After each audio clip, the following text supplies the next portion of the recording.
Sir, live started, sir. Okay, done. Yes, sir, Srikanth, sir.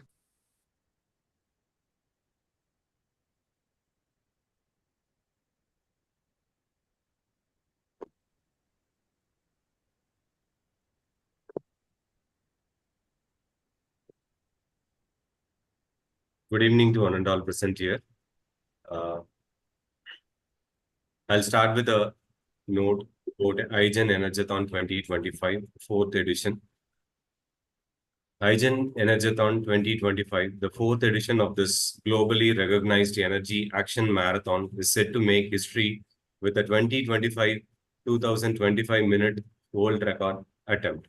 Aligned with the 55th Earth Day and the themed around our power, our planet, this edition will unite 25 global partners, 25 academic institutions, 25 industry and academic leaders, 25K plus participants, 25 strategic teams together. These stakeholders will engage in continuous solution-oriented dialogue to address the most pressing global energy challenges. Certified by Asia Book of Records, World Record Certification Agency, and Official World Record European Union, Igen Energathon 2025 will focus on shaping the Sustainable Energy Action Plan, advancing the Energy Triangle Framework, contributing to the progress of all 17 Sustainable Development Goals, driving impactful discussion on state, national, and UN energy policies, strengthening SDG 4 energy initiatives through global collaboration and knowledge exchange. This marathon is more than a record. It is a movement to energize the planet for a sustainable future. The evolution of Igen Energathon, a marathon for energy action in alignment with SDG 7, affordable and clean energy. The Institution of Green Engineers, Igen, launched the concept of an energy action marathon titled Igen Energathon during the height of the COVID-19 crisis. The initiative was inspired by the need for resilient energy discourse and indexed to the 50th Earth Day, symbolizing a renewed global commitment to sustainability. Igen Energathon 2020, the inception, the first edition, this is the first edition, the Igen Energathon 2020 was a groundbreaking world record attempt, a 13.36-hour non-stop virtual conference featuring 40 speakers and 10 partner organizations. The event culminated in energy action recommendations submitted to UN energy policymakers. Recognized for its scale and impact, it received the award from the Asia Book of Records and the Indian Book of Records. Igen Energathon 2023, the second wave, building on the success of its debut, the second edition of Igen Energathon was held in alignment with the 53rd Earth Day, spanning 19.13 continuous hours.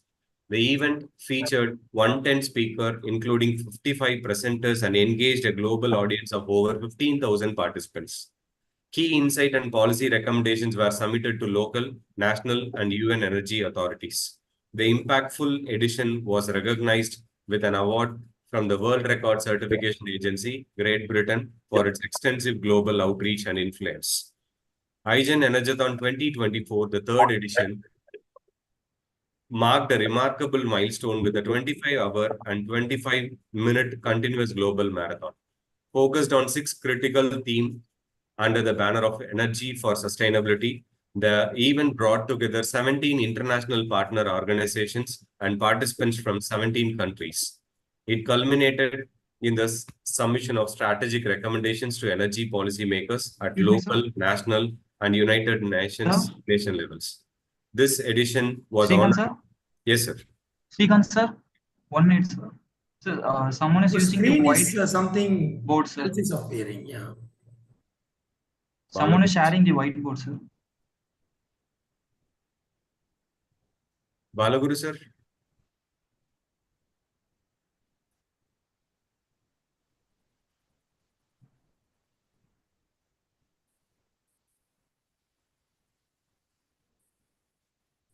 Mr. Niranjan, please disable it. It's Balaguru's whiteboard. Who is Balagurus? Yes, sir.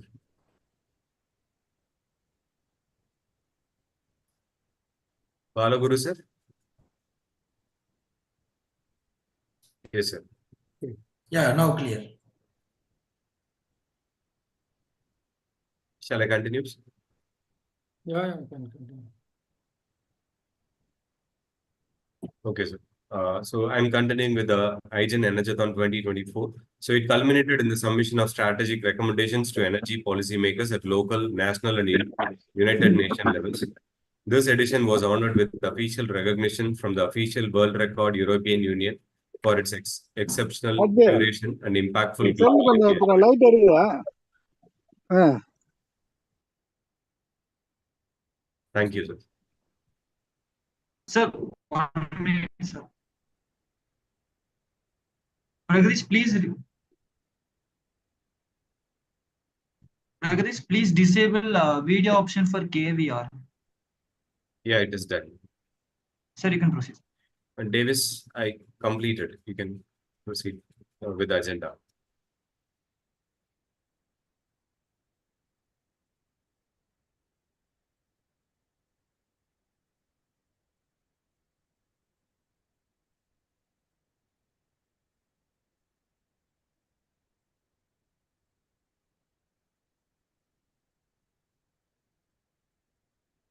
Now I request Dr. J. Balamurugan sir to please Yes, sir. Thank you, give away Srikanth. the opening address for the event.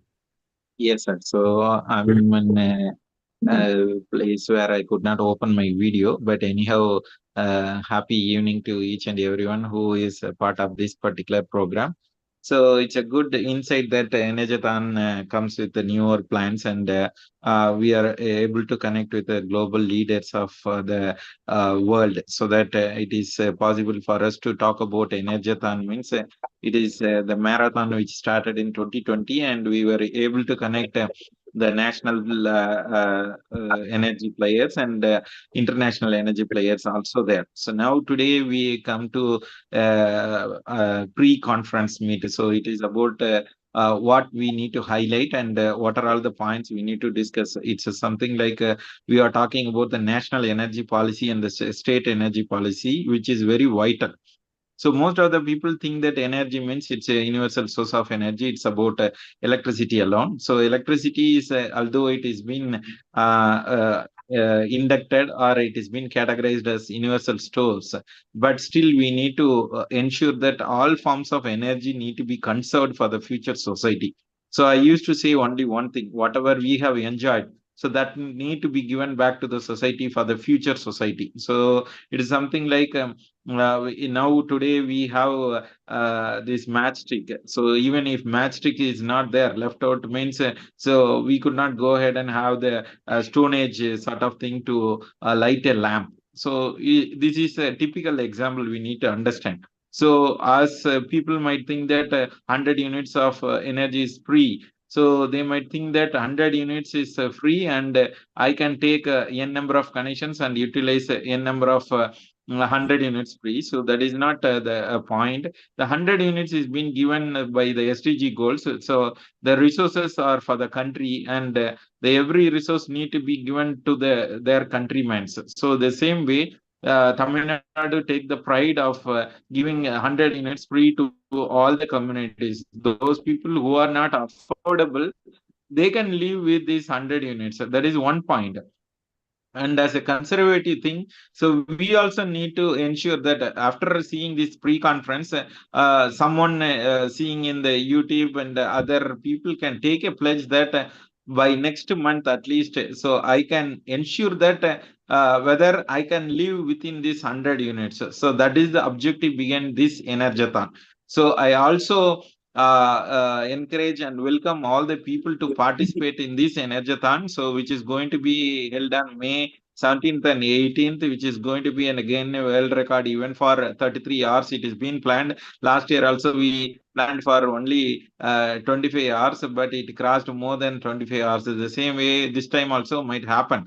But this is the point I just want to put up. Energathon is a constant, continuous awareness program which gives and which connects more people. So the technographs, common people, lecturers, professors, and all the people need to connect it in order to build the nation as well as protect our own country. So the energy is very important. All the wars, and we are also spending this energy to propagate this idea. So it might be a myth for each and everyone how these 100 units can be conserved. So now the people who are going to talk, so they would be giving more insights of all the energies, all forms of energy. It's about the oil, it's about the circular economy, it's about the carbon credit, it's about each and everything we talk about energy. All these terms are to be converged at one singular point. So that is Energathon.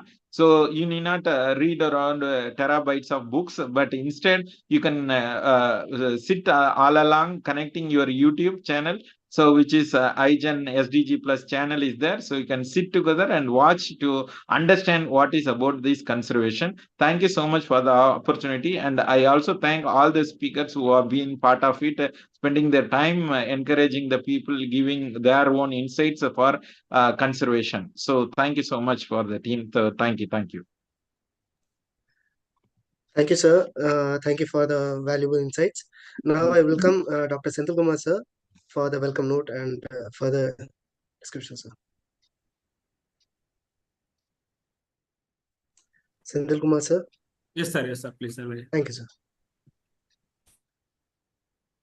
Hello. Hello. Yeah. Very good evening to one and all. Happy Green Day. On behalf of Igen, I'm happy to welcome you all for this pre-conference 2 of Igen Energathon 2025.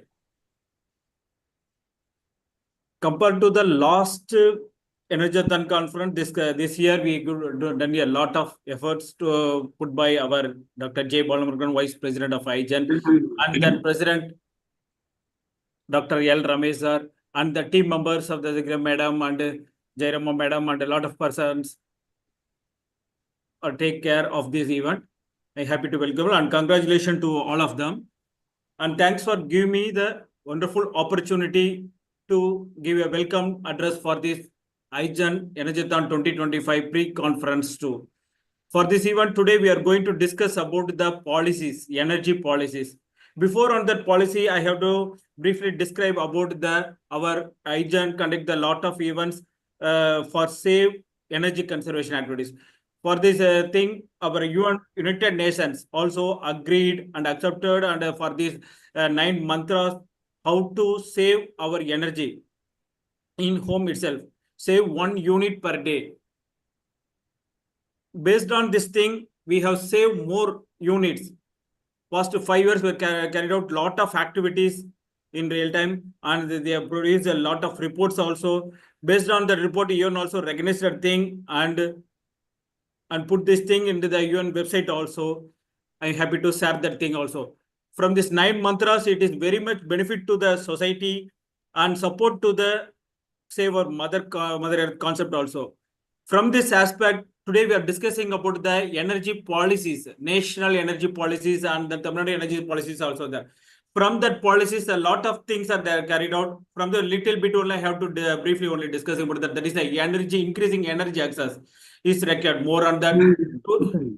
And then promoting energy and improving energy efficiency, enhancing energy security. This kind of things are all, most things are discussed in the national energy policies. Compared to that, from Tamil Nadu energy policies is a most RE power sector, that is a renewable energy promotions and energy efficiency, energy access, and most important thing, that is the energy sustainability, that is a sustainable energy development, that is a fostering sustainable energy development through research, development and innovation. Lot of research activities are carried out by our India, and compared to that other states and other global countries, India done a lot of activities right now. The thing, hybrid solar power plant and hybrid solar power plant, hybrid RE power, wind power plant also they constructed and also. It is very much benefit to the society and to grow our nation in a very good manner and economic manner and beneficial to the each and every consumer and domestic persons also, and industrial aspect also, lot of activities carried out. From this aspect today, our lot of experts are today discussing about this, the energy policy. I am happy to welcome you all, sir. Congratulations. Thank you, sir. Thanks for giving me the wonderful opportunity. Welcome, sir.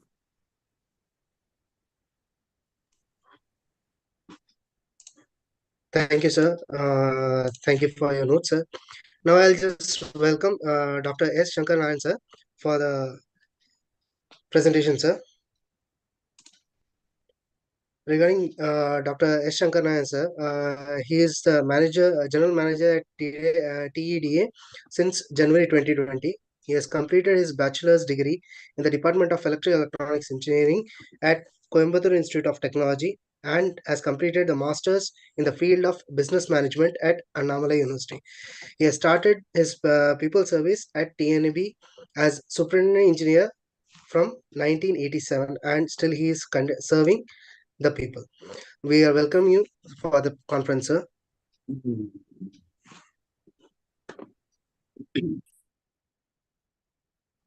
Hello, am I audible, sir? Yes, sir, audible, sir. Yes, sir. Yeah, good evening to all. Good evening, sir.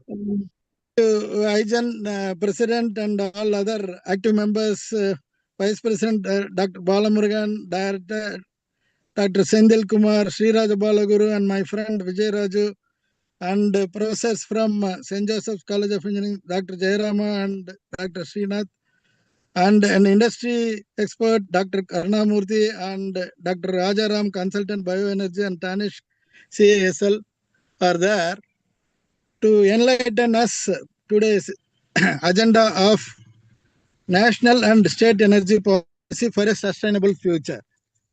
I am proud to be a part of a speaker in this, conclave, and I will first go in for the need for Triple P partnership in India. Actually, whenever we go in for a big projects, say for example, more than 100 crores, we need to have more funding and some sort of regulatory procedures have to be corrected in the existing setup. So government has to go in for regulatory, regulatory changes and policy reforms, and for incentivize the private investment so that more number of investments come into India in the infrastructure projects, especially in the energy projects like building of power plants, transmission lines, distribution, reforms, good infrastructure in the energy sector. So I will go in straight away for the Tamil Nadu state energy policy, which was pronounced in the assembly last week. See, now Tamil Nadu has established a separate green energy corporation called Tamil Nadu Green Energy Corporation Limited to form RE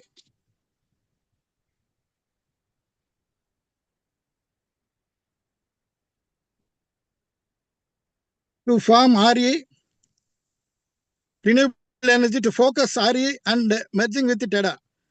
Tamil Nadu aims to derive 50% of the total energy consumption from renewable energy sources by 2030 and thereby achieve reduction of its carbon emission by 70% in 2030. Tamil Nadu has an onshore potential of 95 gigawatt at 150-meter height between Nagapattinam and Rameswaram. And Muppandal wind farm is one of the largest wind farm globally, which is recognized in global platforms. And we have three policies announced in the latest assembly, that is for repowering of windmills, policy 2024, Tamil Nadu small hydro policy 2024, and Tamil Nadu policy for pumped storage projects. So I will explain one by one what is there in that. So the old windmills which have of lesser capacity are to be repowered by beneficially utilize the class 1 number 1 sites of wind.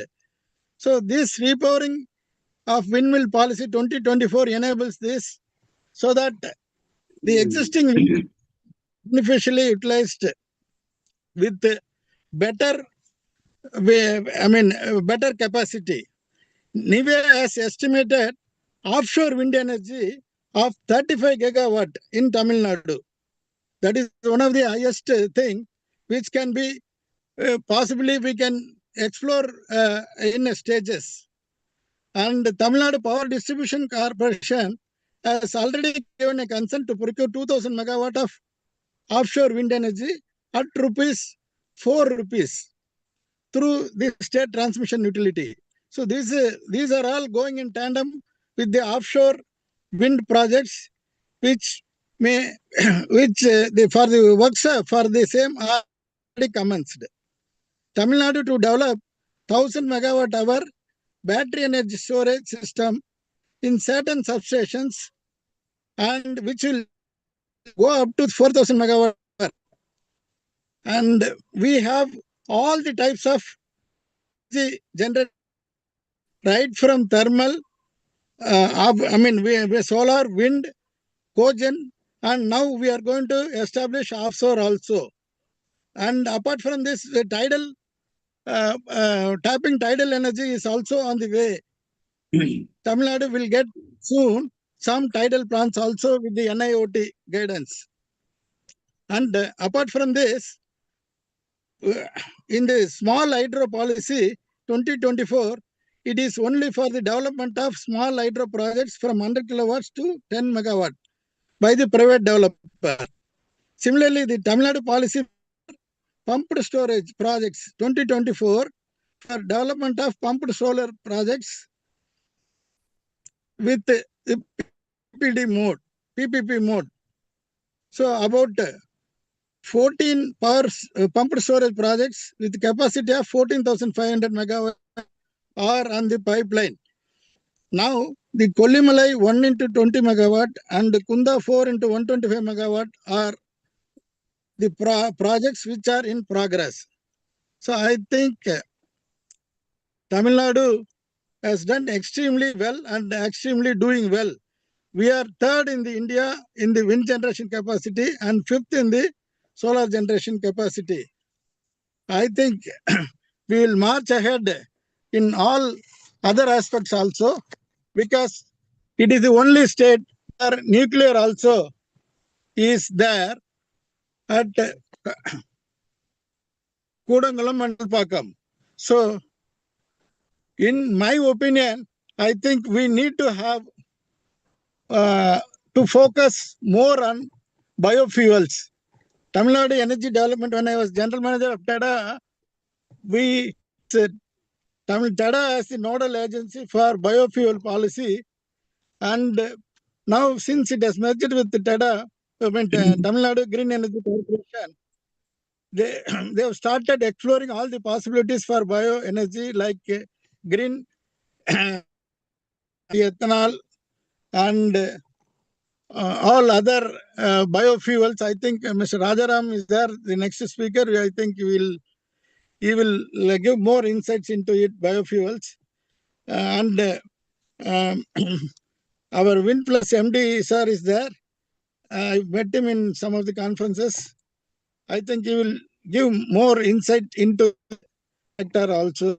I hope I have given a small brief on the state energy policy, and hope the industry experts make this conclave a great success. Thank you for giving me the opportunity. Thank you very much. Hello? Thank you, sir. Yeah.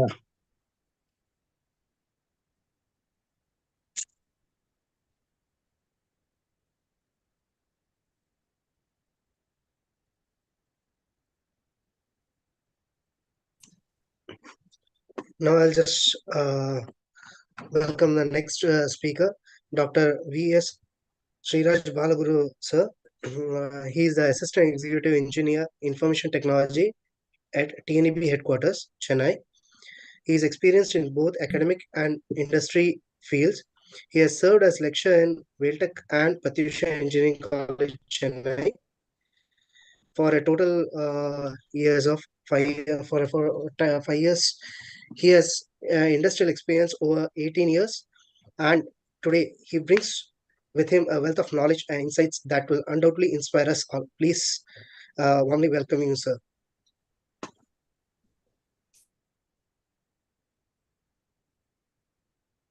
Good evening, one and all here. Yes, sir. And I'm audible, sir? Yes, sir. It's Yes, audible, yes. sir. Okay. So thank you for this wonderful opportunity, the president, vice president, and director, and all other the team members for this pre-conference for this Energathon. So just go through the slides. We'll go for the presentation. Davis, can you share the PPT or I'll share? Sir, you can share. Yeah, please.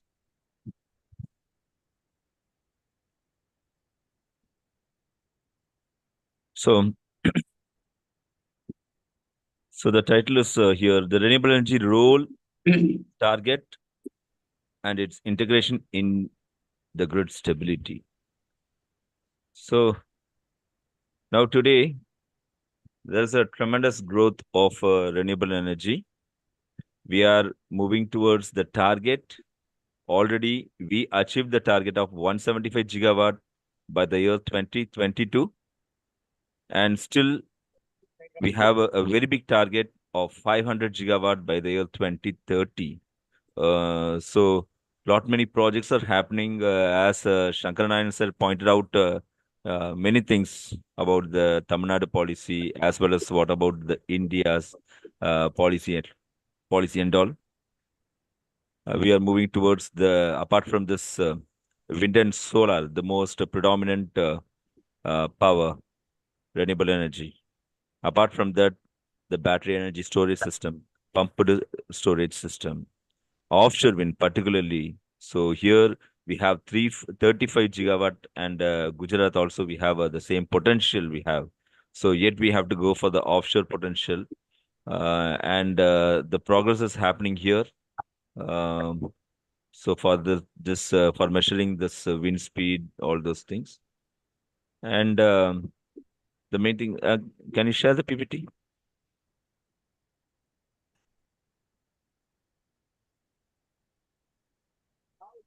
So, 1 minute, sir. I'll share the PPT. yes.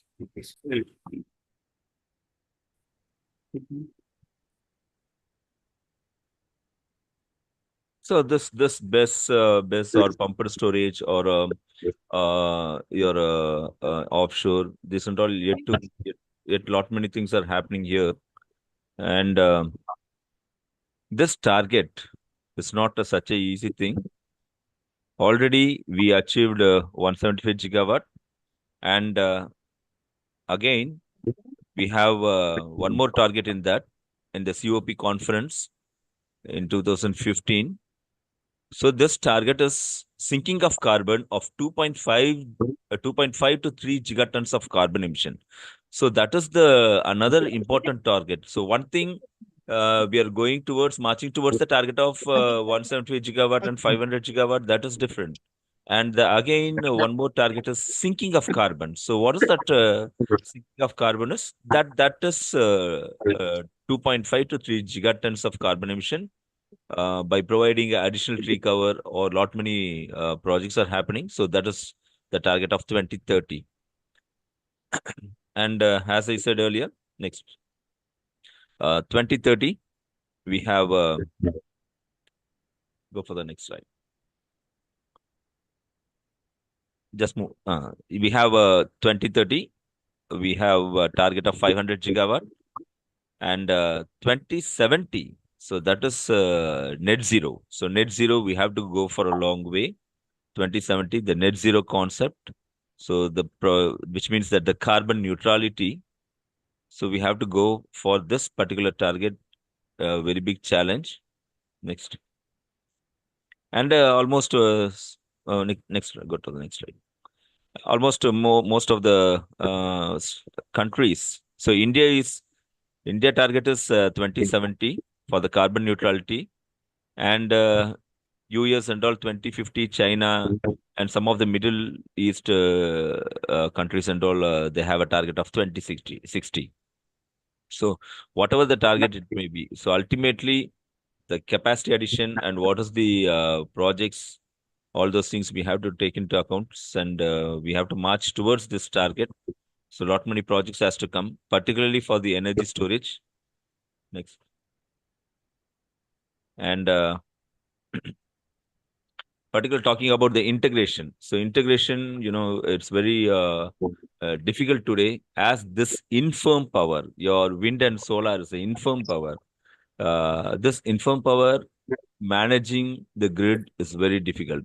If we don't have a proper storage system in future, it would be very difficult. And there should be a perfect forecasting tool for managing this one, scheduling and forecasting. So this integration issues, because your wind and solar is intermittent nature. Your solar depends upon the solar insolation, and wind depends upon the wind power density and wind speed. So it is totally invariable, and this is intermittent in nature.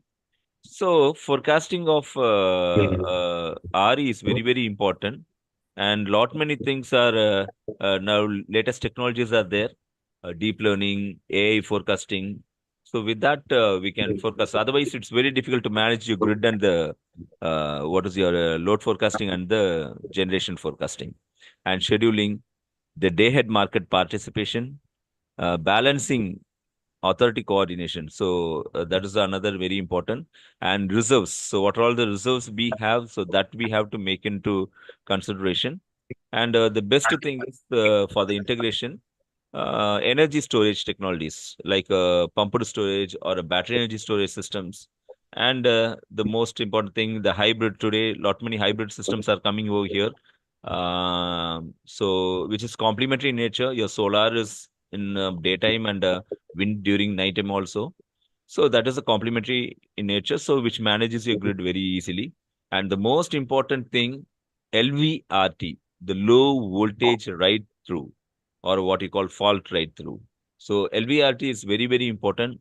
And now today, all the generators, wind generators, today we have a LVRT compliance. So without this LVRT, it is very difficult to manage, because whenever the flicker is happening, whenever the voltage fluctuation is happening, it should not separate out of the grid. So it should always connected to the grid. So very important. So LVRT is a very important role to manage this instead of separating off the grid. So next. So go to the next slide. So here, this is your demand, this is your generation. So you can see this one. So the important thing is storage. So storage is very, very important to balance this generation and demand. Because the generation and demand both are equal, then only the frequency is 50 hertz. So the managing for this one, there should be a storage. So your demand is you have a load, losses, and what are the exports, those things and all. And for this one, that storage is very, very important. It may be a BIS or it may be a pump storage. It's a need of our. The pumped storage system is need of our. Storage, any storage system is a need of our. Otherwise, it's very difficult to manage. And most important thing, the latest technology we have to go for it actually. Providing like a StatCom, your fact devices, and like the most important thing, AI tools for forecasting this one. And the most important thing is the smart grid, particularly the PMU placement of instead of RMU, the PMU, the VAMS technology, the SCADA technology. So those things and all, we have to go for it actually. So in future, we have to make all those things. And now it's happening all over India. So this PMU is going to play a very important role. And these are all the energy storages, different storages we have. The most promising one, as I said earlier, the pumped storage and the BESS, battery energy storage, are the most important one. And we have other storage also. But as of now, the projects happening in India is mostly the pumped storage and battery storage. BESS is happening here. So pumped storage here in Tamil Nadu, we have a Kadambarai, and one more project, Kunda, 4 into 125, 500 gigawatt. It's yet to come. Very soon it will come. And lot many projects all over India we have. Purulia in West Bengal, Turga, in Karnataka, Sharavati. So lot many pumped storage projects are there. Because that is the need of the hour to balance your invariable power. Next. And this is the large battery storage system. Next. And this is your pump storage, your upper reservoir. You can see this is your upper reservoir, and this is your lower reservoir. So from this normal generation will be happen. This is a here you have a reversible turbine. From the upper reservoir to the lower reservoir, the water will flow, and it is a generation during the night hours from the lower generation to the lower reservoir to the upper reservoir. It will be in a pumping mode to manage the your reactive power. So active power from the upper to lower, and lower to upper is your pumping mode. So that is the reactive power. So because otherwise it's very difficult to manage your generation and demand. So very important. As I said, it's a need of your pumped storage and the BESS. Next. And see this one. In the morning you can see, and in the night hours you can see. So during the night, from the lower pond to the upper pond, and from the morning you have a upper pond to the lower pond. So that is your generation, and this is your reactive for managing the reactive power, because night time you have a more voltage, high voltage will be very high. So to manage that one, we need a it will operate in the pumping mode. So very important storage system. Next. And the most important thing, for this inform power, the government of India has initiated REMC, Renewable Energy Management Center. It's a part of a LD center, load dispatch center. So this is particularly for this renewable power. What is this purpose? 7 rich renewable energy states in India. You can see this from Tamil Nadu to Andhra, Karnataka, Maharashtra, Gujarat, Madhya Pradesh, Rajasthan, which means that the tapping of renewable energy from the tip of the Tamil Nadu, like a Muppandal, you have to tap to anywhere in India. So that is what the one grid, one nation, one frequency we are talking about. So this is very important. That 7 rich renewable energy states, you have a green energy corridor project all over this 7 states you have. So we can tap from tip of Tamil Nadu to anywhere in India. So that green energy corridor project, so some of the states, they have completed almost. And this 7 energy states, you can see this one. So very important. In SRLDC, you have this one. So these are all the initiatives, what the government we have taken. It is very difficult to manage in tomorrow's scenario because of this inform power. So there we should have a proper forecasting techniques, and the battery energy storage system or a pumped storage system to manage this grid, especially. So with that, I'll end up my presentation. So these are all the issues we have. Okay. Thank you again for this wonderful opportunity. Thank you all. Thank you so much, sir, for your wonderful insights about this topic.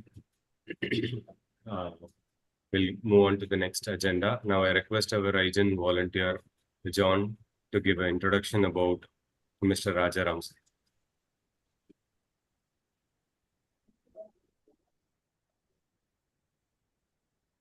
Am I audible? Yes, sir. Yes. Okay.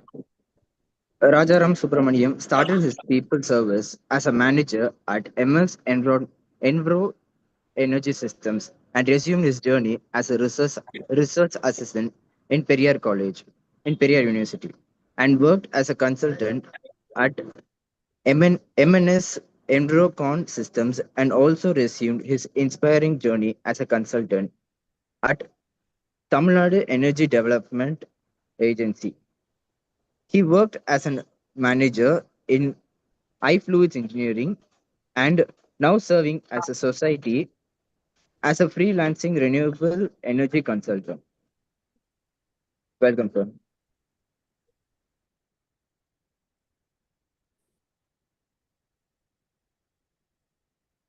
Good evening, all. My name is Rajaram. My past experience is in bioenergy, and now we are focusing on bio CNG projects all over India. So, unfortunately, because of the policies and other things, we are not flourishing in Tamil Nadu, but other states are encouraging lot and lots of policies and giving more priority to the agriculture and farmers. So I'm starting with this circular economy, and I first of all I thank the Igen group and the office bearers also. Very good evening to one and all for presenting in this forum. So my topic is circular economy, around the clock fuel. So circular economy is the production and consumption in any economy that involves sharing, leasing, reusing, refurbishing, repairing, and recycling. And this is for the existing materials and products. So the concept and aim to tackle the global challenges such as climate change and biodiversity and biodiversity loss as well as waste and pollution. The global implementation of the circular economy can reduce the global emissions by 22.8 billion tons of carbon dioxide. That is 39% of the global emissions in the year 2019. Next slide. Next slide. So this is a small graphical representation. The first one is the energy and material input, and it goes to the production and distribution and going for usages. And finally, it is come to the disposal. Again, from the disposal, we can take it for three categories. One is for reuse, and one is for remanufacturing and refurbishing, and the third one is the recycling. So once again, it has come to the cycle. Then next one is going for waste and emission leakage. Next slide.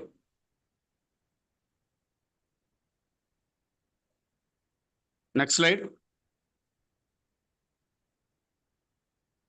Actually, the circular economy strategies in 5 sectors. One is in cement, and another one is aluminum industry, and third is steel, and fourth one is plastics, and fifth one is food. So 9.3 billion metric ton of carbon dioxide equivalent can be reduced through the circular economy in the above set 5 indices. In cement industry, you can most of the people knows that the segregated municipal solid waste can be utilized in the cement kiln for burning this cement clingers. And in the aluminum, we can reuse all the aluminum things for recyclable manner, and we can reduce the bauxite or mining.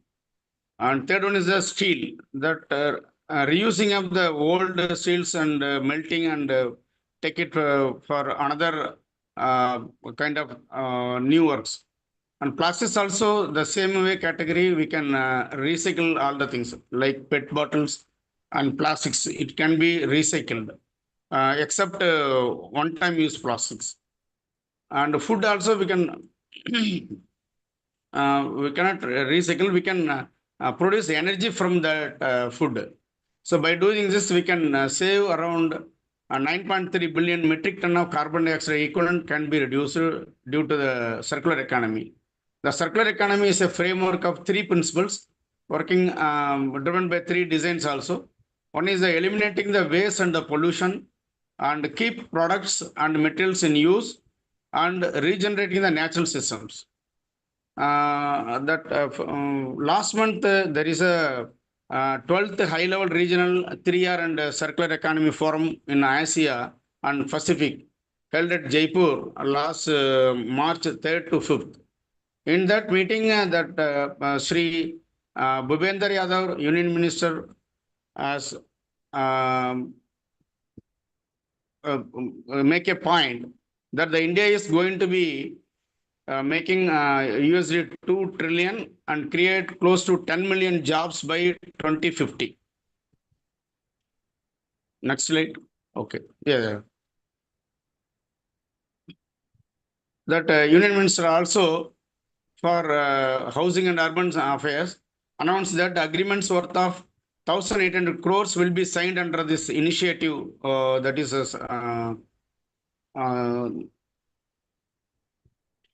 this is for this is going to be benefited 18 cities across 14 states and serving the lighthouse projects for other urban areas. The objective of the last month program was promote circular economy principles for sustainable reuse, resource use, and discuss the circular economy policies and practices to accelerate the achievements of SDGs goals. And third point is discuss how circular economy strategies can be integrated into national and regional policies aimed at reducing carbon emissions and achieving the net zero targets. This will be taking a longer period, but anyway, we are starting in the right time.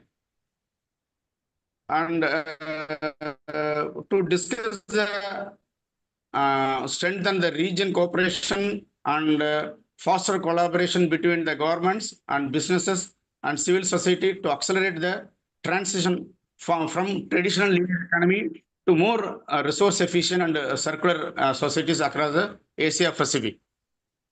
And to discuss the challenges and opportunities and to discuss and agree a new voluntary and legally non-binding 3R and circular economy declarations 25 to 34 for achieving the resource side efficiency and clean, resilient, sound material, recycle, and a low carbon society in Asia and the Pacific.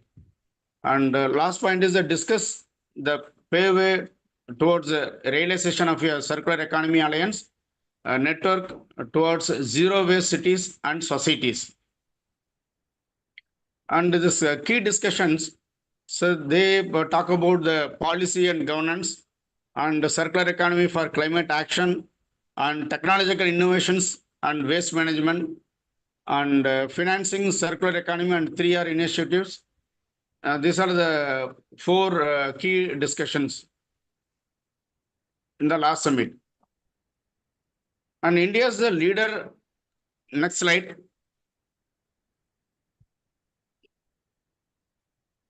Yeah, India is the leadership in circular economy and 3R policies. And the following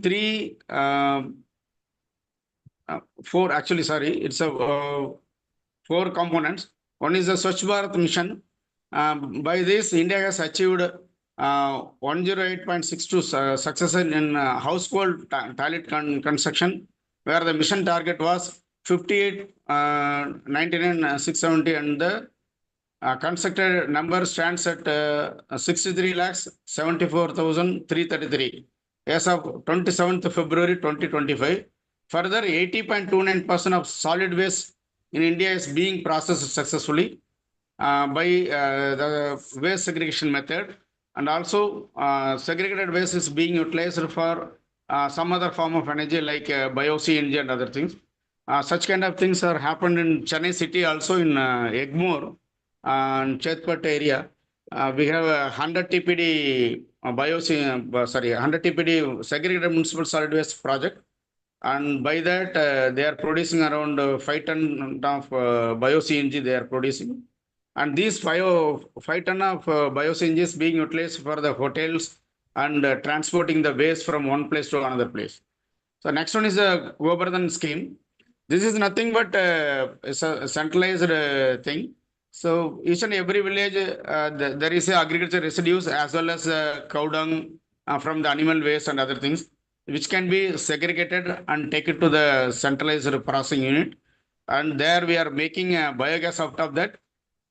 And this gas will be supplied to the each and every house via pipeline biogas as well. And we are producing energy through the biogas by using the biogenerators.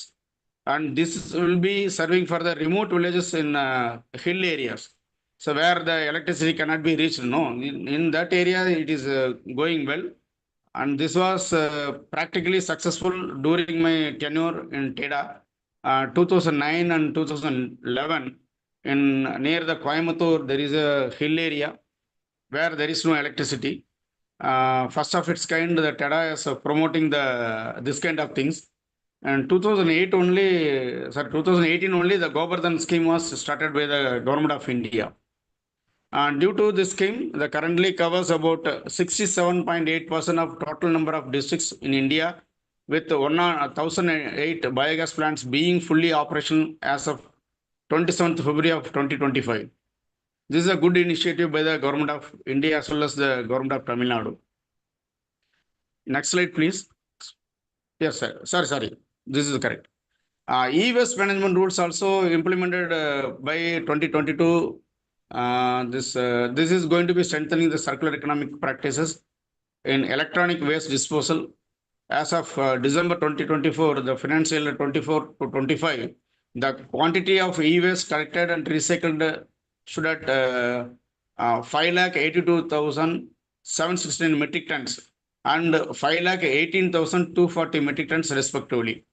The quantity of e-waste collected and recycled in the financial year 23 and 24 were only 7,98,493 metric ton and 7,68,406 metric tons respectively. The next one is the extended producer responsibility, that is EPR for plastics. Encouraging the industry to take accountability for plastic waste. India banned single-use plastic from 1st July 2022. Next one is a state and next slide, please. National and state energy policy. Already some of the points were covered by our senior GM Sankarnanan sir.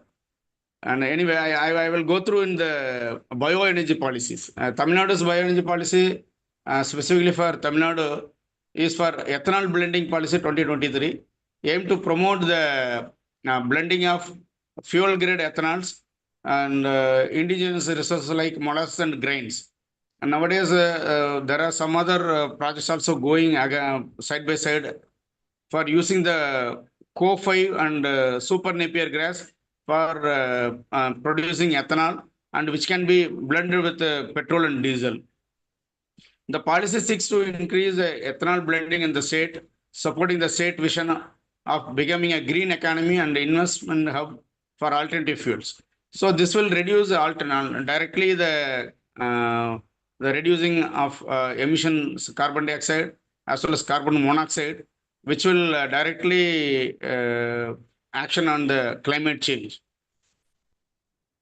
And also this policy will improve the farmers' income as well as address the climate change concerns by reducing the air pollution. The next one is the goal to be self-sufficient in ethanol blending to meet the estimated requirement of 130 crores of liters of alcohol. And investment maybe it will attract around 5,000 crores molasses grain-based ethanol production capacity within the state. And benefits to improve the farmers' income, already I told you that income through expanded opportunities in ethanol blending as well reduce air pollution and enhance agriculture output. This implementation is by Tamil Nadu Energy Development Agency and the Tamil Nadu Biomass Power Producer Association. And next one is the energy plantations. Next slide, please. This is initiated by the TEDA by 2008 onwards. And TEDA in the association, they are having an association with this farmers for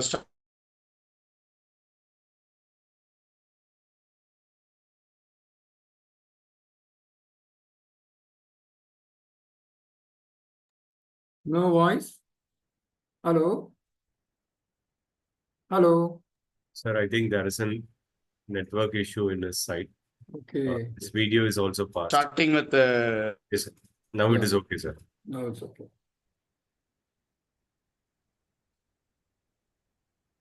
energy plantations and the price escalation in the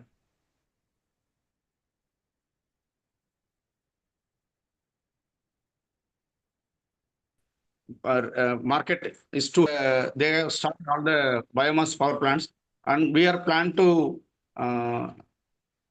in between windmills we can go for small kind of shrubs, that is called energy plantations. By through that we can harvest some quantity of biomass, and we can run the biomass for cogeneration plants. But unfortunately, the policy and other things are not suitable to the Tamil Nadu state government, so it was dropped out. Then next one is the renewable energy targets. Tamil Nadu aims to be a renewable energy leader by 2030 with a target of generating 100 billion units of green energy. So that's why the TEDA has merged with the new corporation company called the Tamil Nadu Green Energy Corporation, and it is under the guidance of the separate IAS officer who is heading the department. And renewable energy accounted for so far is 26.9% of Tamil Nadu total energy generation in the state. The state is aiming to 7,500 megawatt of renewable energy capacity in the financial year 25 to 26.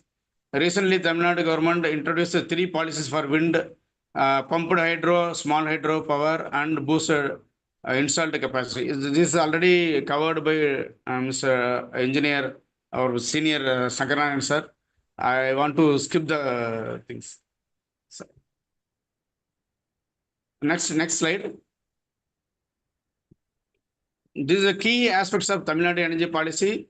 This is the following headings: renewable energy focus, solar energy development, and rooftop solar, small hydro, and pumped storage projects, and green hydrogen, incentives and subsidies for the above said projects, and single window clearance. Because if you go for any project, government is having a lot of departments has to pass through the project, because each and everywhere we have to get the permission. If you take a bio-CNG project, you have to get the clearance for the local panchayat for land, and the next one is for bio pollution control code certificate, and third one is a fire and rescue operations certificate, and a PESO certificate, and EB also we have to get the certificate like that.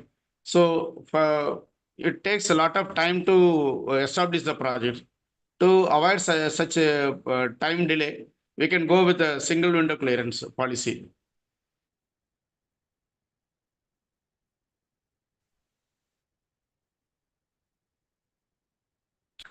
And last one is the research and development. The policy also encourages the research and development, innovator passions hearing. Thank you so much, sir. Thank you, sir. Thank you, sir. Thank you so much for your informative session, sir. Thank you so much. Now I request our student volunteer Davis to present about Tanish Kandan, sir.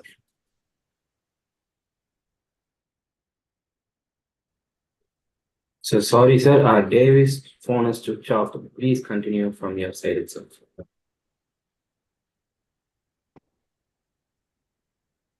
Sir, please unmute and talk. Sorry. Nishan, sir, can you please? Yes, sir. Yes, I'll just welcome. Sir. Mr. Tanish Kanda is a data specialist and a trainer. He has trained more than 1,000 students in the field of data science and analysis. We welcome you, sir, in the insight on AI-enabled energy policy for clean energy and climatic change. We welcome you, sir.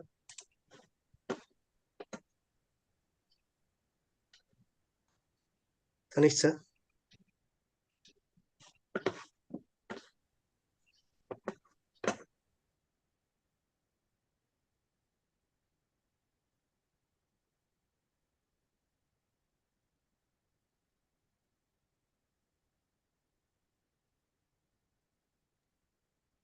Anish, sir.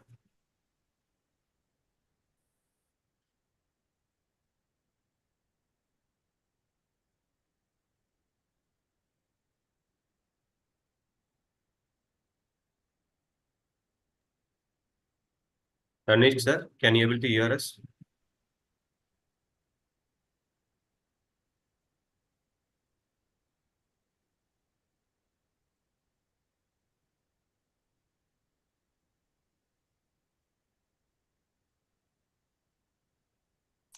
Sir has joined, sir. Sir, you are on mute, sir.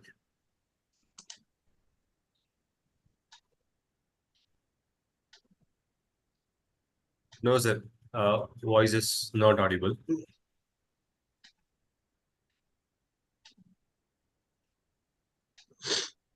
Sir, you are unmuted, but your voice is not audible.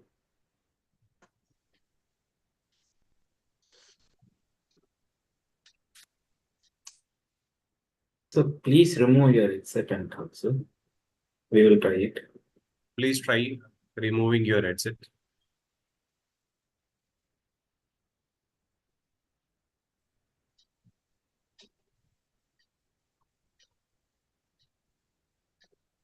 No, sir. No, sir. We are not able to receive your voice. But you are on unmute, but there was some other issue. Can change your audio options, sir. Mic.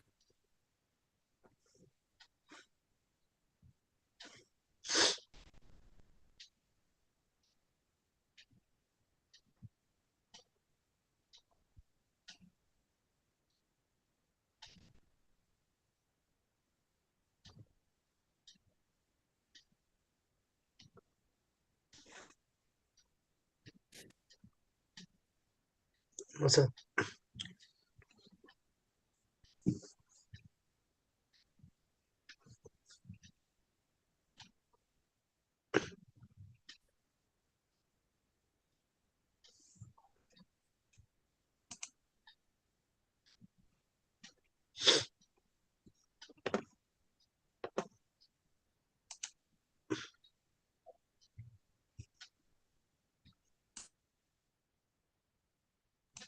No, sir, not audible, sir.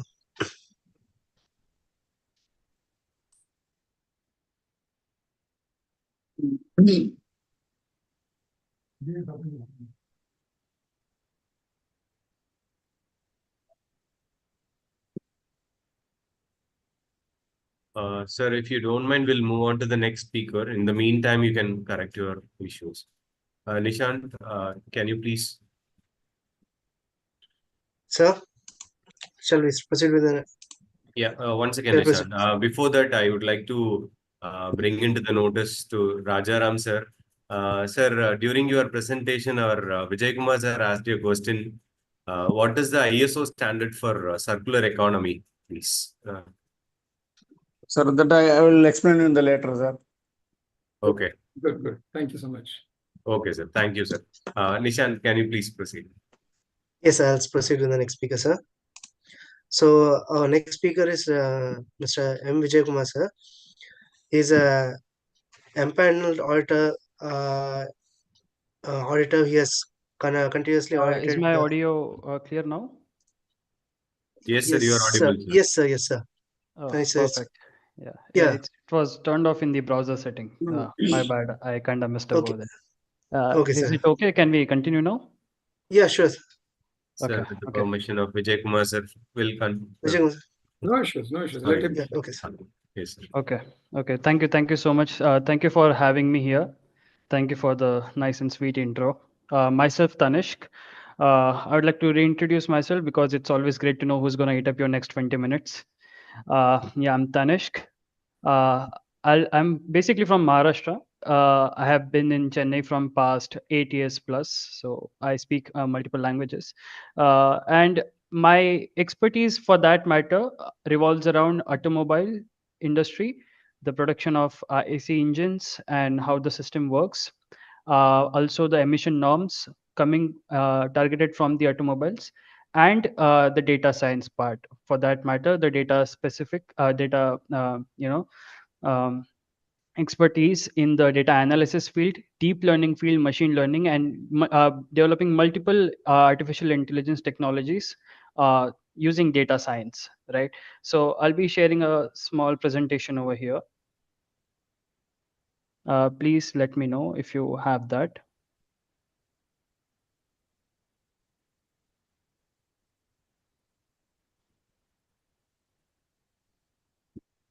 I'll just share the entire screen. Okay. Yes. Do you guys have my screen? Yes, sir. Okay, perfect. Right. So let's start right away. Right. So we have had a very fruitful, very energetic, very energetic, very informative discussions upon the energy resources. What is the scale of energy production that the India is having right now? What are we aiming to? What are the difficulties? What are the improvements? We have many experts in that case. So my focus, my area of interest is not going to be the energy production, right? We have experts for that, but I'm going to be using my expertise of artificial intelligence and how it is going to influence for the future of generation of energy. What are the areas that artificial intelligence could be helpful? We might need that, we might not know until now that we were needing something like that, but now we have this technology. How efficiently can we use artificial intelligence? How practical is AI? Again, what exactly is AI? More on that in the upcoming few minutes, right? So I'll be keeping it quick. This is my small introduction, right? That we have had here. I have multiple interest in another non-tech backgrounds. Product design and analysis of data is what my another specification is, and by education I and profession I go by automobile engineer as well. Okay, so this is going to be my agenda for the next 10 to 15 minutes, right? I am going to now first talk upon the the layman terms introduction of what exactly artificial intelligence is. Because before we start using the shovels in our construction, we need to know how to use that particular tool, right? Because if I just hand over you the hammer and if you start drilling with that, that's not going to make sense, right? So let's talk upon what exactly AI is, right? And how is it going to help us out, right? For that, let's do a very small exercise. I'm gonna tell numbers in pairs, right? I'm going to tell a number and I'm going to tell a prediction from that number in pairs. Gonna tell, and at a point I will stop and I want you people to predict the another number. Okay, let's do that. uh, with 1 goes 1, with 2 goes 4, with 3 goes 9, with 4, any answers? Can anyone tell what could go with 4? 16. 16, perfect, right. So over here, I'll just tell you what really happened, right? I set 3 key pairs of numbers. Think of it like the data that we have available in this world by the multiple operations that we have performed so far in the industries and the data that we have. Now we use this data. The data was what goes with 1, what goes with 2, what goes with 3. And based upon this, we convert this into numerical values and then we train a mathematical model on this. So think of our head, our brain like an AI tool who is capable of learning, right? Who is capable of learning. Now we feed this data to this tool and it trains itself and then forms a model, right? So here it forms a mathematical model. So where it's like a function where I give an input and it returns an output, as simple as that. And here the function is as simple as x square, right? I'm just entering a number and I'm returning a square of it. Now it could be as simple as that and as complicated as I cannot even explain in 1 hour or 1 minute or 1 day, right? It takes months sometimes to just understand an architecture of a model. So this is the achievement that we have so far gotten into this field of artificial intelligence. Because of these mathematical models and how they work, how they train themselves, and the kind of output that they are able to give, is what the reason behind the success of AI is. Another reason why AI is have enjoying its success is because of the internet and the easy access of data that we have right now, and the computational power, of course. I will come to the point of computational power in later in a different context. But for now, let's focus upon the AI and what it is used for. It is basically a sub-hereditary topic Excuse me, inherited sir. from, yeah. Sorry to interrupt. Can you please So, go with the presentation? You have stopped your presentation. yeah, I have started that myself. Okay. Yeah. This is basically a casual talk, which is Okay. basically going to link us to that presentation. Yeah. So, where I was, okay, yeah. The AI model, right? And what do we do with the data science? So basically, we have only 3 to 4 works to be, getting extracted from. We do predictions. We predict what's going to happen next, which we have been doing. Now we can do on a much higher level. We can recognize patterns. So there are hidden patterns which a human brain can identify, but might take much longer expertise. Say, for example, what really causes rain. Now you have to be a weather specialist for last 15 years, and then you can see the weather today and might say, okay, it's going to rain today. But we can take data of last 15 years. We don't need a human brain. We just need a powerful machine, and then we can train this model which will tell, okay, is it going to rain or not today, right? So that is going to be the prediction, in other words, forecasting. Also rectifying the patterns. So this is what we call a supervised learning part of the data science, or you could say machine learning and AI for that matter. What is unsupervised is where we do not know what goes with one, what goes with two, right? So for that matter, if I don't tell you what goes with one, what goes with two, what goes with three, you cannot tell what goes with four. Now this is where human intelligence fails, and we need artificial intelligence for that matter, and this is where the part of unsupervised learning come. So for the previous responses, for the previous facts, for the uh, historical data, we try to identify using a mathematical model what could go with what. We try to clusterize, we try to segregate, we try to form groups, okay, and through which we identify a problem and then do the predictions and or the differentiation that matter. Okay, so this is what we have. Now I have heard the previous speaker saying we need forecasting for this, we need machine learning for this, we need an AI tool for this. Now that's what my focus of the next 10 minutes is going to be, right? So let me share my screen one more time. Yep, I hope my screen is visible now. Yes, sir. Yeah, perfect. Okay. So let's go. So how could we use AI in clean energy and climate change, right? So over the decades, we have seen a revolution, a continuous revolution. How how our industry standards have changed, how the automation has changed, how we use the existing technologies and how we coalesce it with something else in the future to make something faster, to manufacture something faster, right? We have seen that, and today we are at a scale that we are pretty enough to do mass production of multiple things. But the today's concern here is like, how much are we hurting the environment with that capability that we have? We have very fast cars, but they are producing a lot of emission. We have very good industries, again, emissions, pollution, many things. This is where the concept of green energy came itself, right?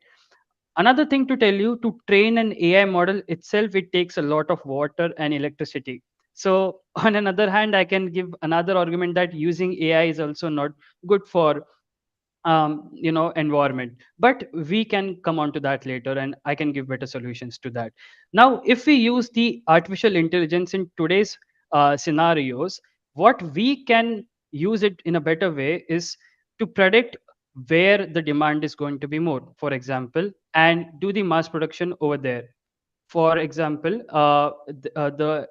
finding out the heat maps, finding out the hotspots where the consumption is going to be more, consumption is going to require more malls are coming here, more cities are coming here. So this is the part where we will be needing the electricity source, so we put the the sources right over there.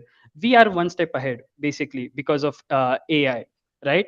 Another thing is we can use AI in the sources of the pollution, the sources of the consumption, right? Now, what are we alternatively doing? We are producing energy to what? To serve to the consumers. Now, what are consumers? I'm not saying humans. I'm saying the fan, right? The AC, the products basically which consumes electricity. Now, how about we make them smarter?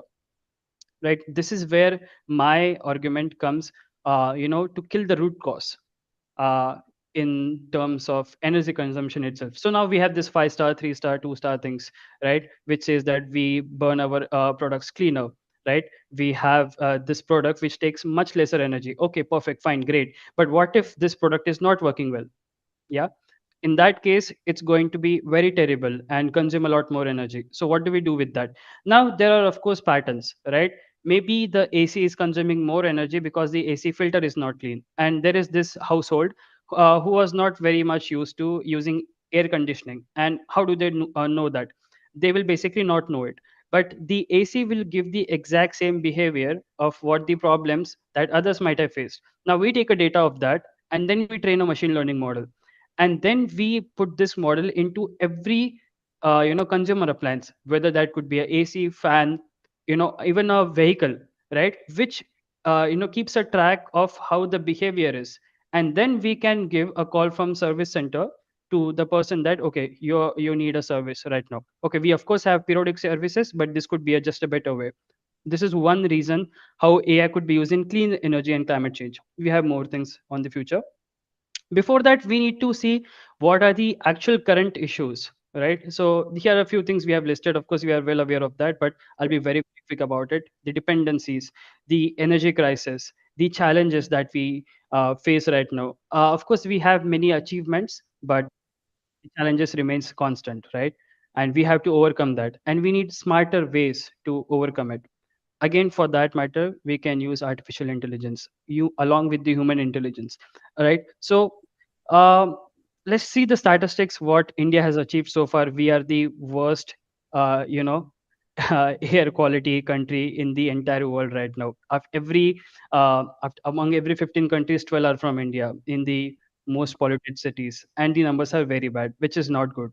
Okay, then we have the death of people because of the air quality, and that's too much in the northern part. The reason is quite obvious. The northern regions are more cold, and because of the climatic condition, the geographical conditions, the pollution stays there, whereas the south Indian states are heated. The airflow is good. We have oceans on both the sides, all three sides, so the pollution tends to flow away with a better flow. And these north Indian states are not very much blessed with that. We have more things to discuss in further, right? Again, coming back to the artificial intelligence topic, we have a multiple impact. So I have put two things here: adoption and mitigation, right?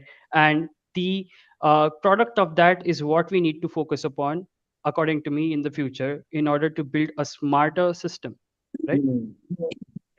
So many things are there, like protection of now this might seem a little out of context, but yeah, we'll get there, because after all it's all about the consumption and the generation, right? And if the generation is happening faster, which is great, but the consumption could be smarter as well, right? If we are not consuming in a smarter way, we are basically over demanding thing.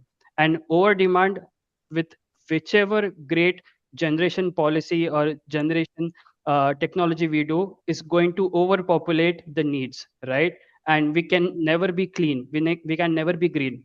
So consumption is also a part where we need to limit ourselves or become smart in that case, right? Now there are multiple companies. This is called as climate change AI, and there are multiple AI startups of that way, that sense, which you can check out on your own what they are doing on their things. Okay, now I'm going to use a little bit of automobile domain expertise of mine. What is AI? AI is a feature. Okay, and where do you use a feature in a product? A product is basically a domain specific specification. In our case right now, it's energy generation. So now we have all the domain experts over here who are expertised in their domain of energy generation. We got multiple people over here. Was a great time with all of you guys right now so far, right?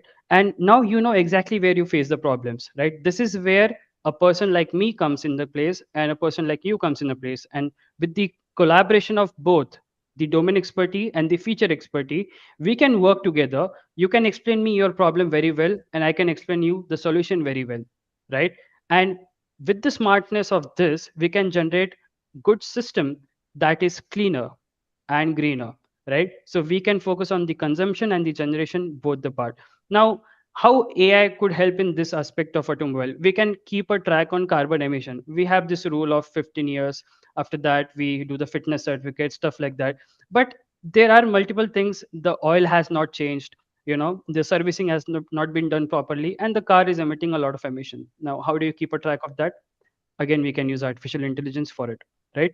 There is engine misfire. The ECU could be mapped in such a way that it will track the engine behavior and constantly send the notification, and this is already happening. It's not something fictional, I'm telling.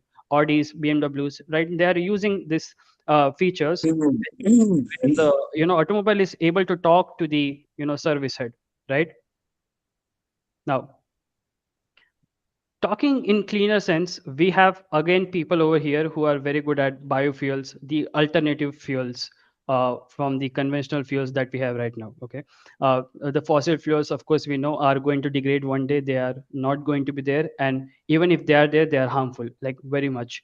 So we have always looked for the alternate solution, and today what we have adopted on a larger scale, I could say, is electric vehicles. Now let's do a small 1 minute debate upon that. How many of you think it's great? Many of you might think it's great because when you see a EV in a traffic and you have 50 vehicles is standing in the signal and all of them are running, of course, because people want to go the first, typical mindset, right? But there is this EV car which is standing, which is turned on, can be accelerated in a single second, but is not running actually because the motor does not have to run constantly like the internal combustion engines, right? So that's a great thing in that. Yes, it is, right? Does it have a silencer? No, it does not have exhaust. It's not making emissions only, right? So then why, Tanishk, is the debate? Because EVs are very clean, right? And no, they aren't. The source is the issue, right? We are already facing issue with providing electricity to India with already the appliances we are having. I'm already talking about the smart consumption, and we are increasing the consumption here simply by adding electric vehicles.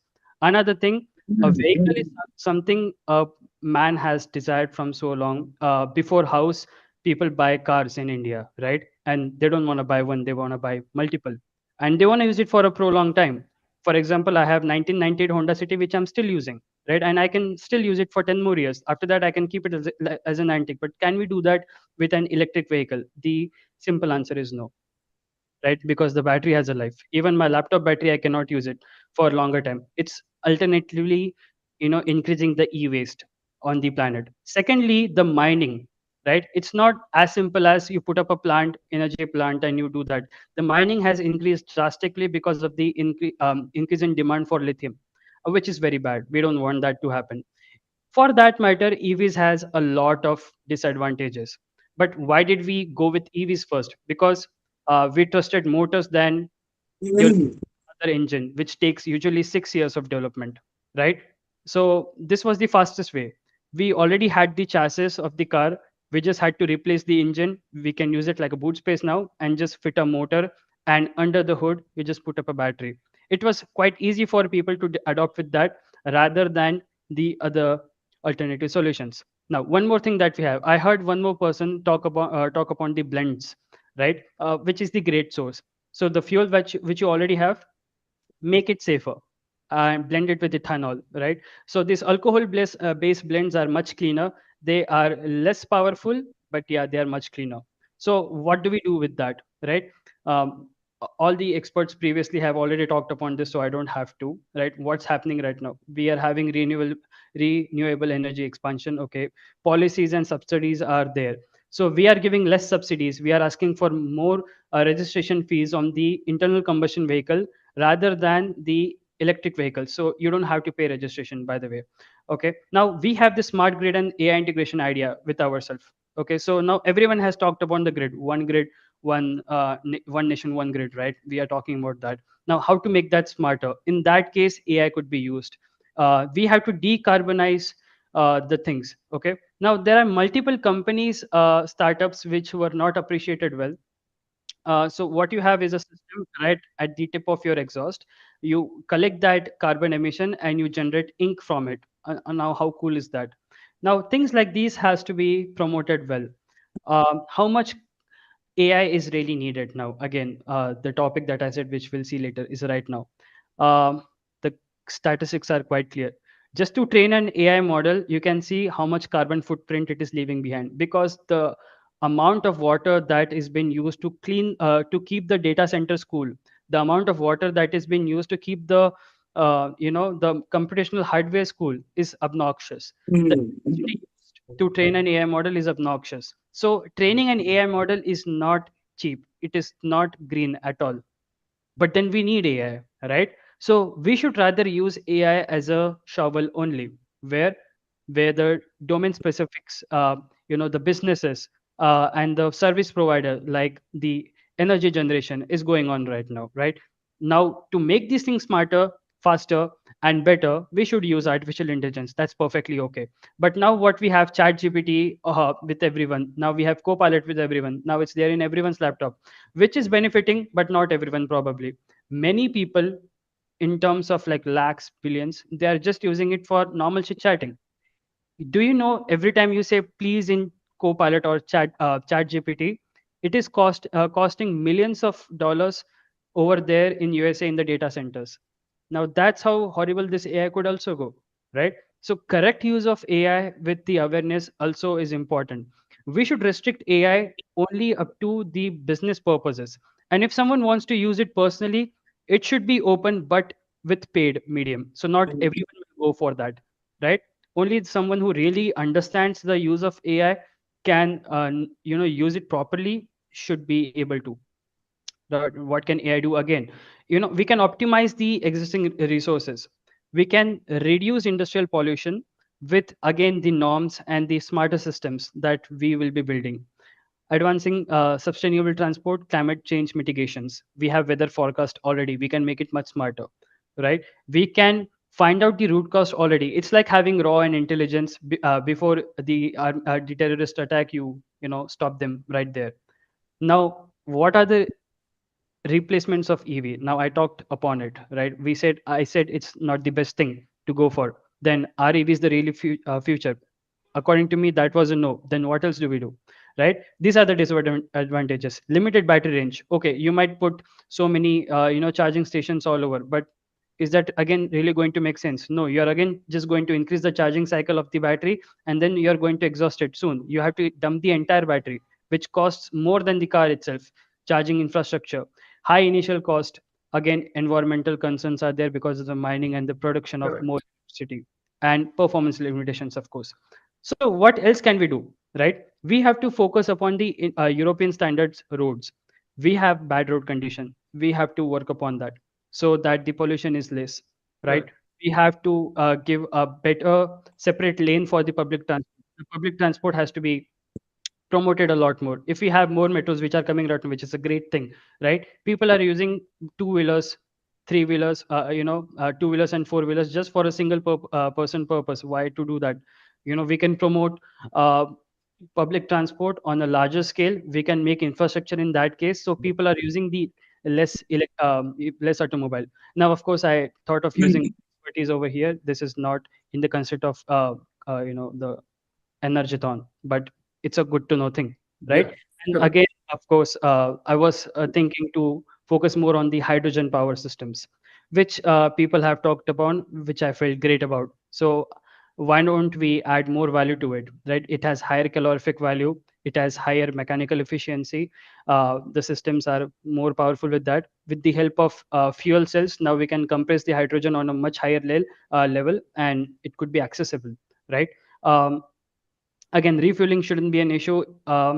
It's as simple as having a electricity plant. You have an hydrogen plant where you just have to separate hydrogen from water. Now, of course, water is required for this, but the means what you choose to separate this hydrogen matters. The cleaner the mean you go, the cleaner hydrogen that you get. Plus, the emission that the automobiles will leave is going to be water, because it's a simple chemical reaction which emits water, not harmful, harmful emission like soot, harmful emissions like sulfur, carbon dioxide, nitrogen oxide. No, nothing of that sort. And we have very high energy efficiencies, right? This is one of the successful hydrogen fuel cell powered car, Toyota Mirai. Even our roads and highways minister Nitin Gadkari is having this car, right? And there's a lot more to that. It's lightweight, it's renewable, and it's also great for heavy duty. Okay. We have other economic fuel options, which again people have talked about. So I don't have to do much economic. The ethanol blends, the CNGs, the LPGs, the biofuels, which is great. We should work upon it.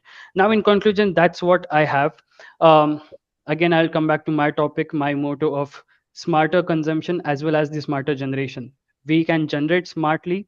We can generate on a higher scale with that, so we can, fulfill much more needs, and the needs have to become smarter. We have to consume less and give a better output, more output, and we have to become smarter in that case. Now, this is going to be a great collaboration in the future years that we are going to see. We are going to have the data science experts, the AI experts like me, and the domain experts like you, who is going to come together, share problems with each other, and we are going to build better systems, right? Using which we are going to become very smart in this field of energy generation and keeping it clean and green. Yeah, that's what I had to say. Thank you for the time. Thank you for having me. Thank you. Thank you. Thank you so Thank much. you, sir. Really, it was an energetic and informative session. Thank you so much, sir. Yeah, thank you. Our request for Nishant sir to proceed with the next agenda. Yes, sir. Now I welcome Mr. Vijay Kumar, sir. Yeah. He is an empanel auditor conducting audits, Yeah. especially for ISO 9001, 14,001, 45,001, 50,001, and all. Yeah. He is also a technical advisor for Voltec Engineering, advisory on technical matters and development of new products and services. He is a vice president for technical as a technical engineer, Radha Engineering Works, Chennai. Now, And I'll the list introduce continues. myself because there's a big list, I think. Thank you Yes, so sir. much. Yes, sir. Yeah, yeah. Yes. The list To all the continues. We are participants, and really gives me an immense pleasure to be in this Igen. I know Mr. Ramesh of MGR University. We had a long-term association, and he pulled me inside Igen, but somehow I could not get into it. And yesterday night he talked to me, and today morning I was just discussing with Mr. Srikanth. And then in the afternoon, I prepared something which is there.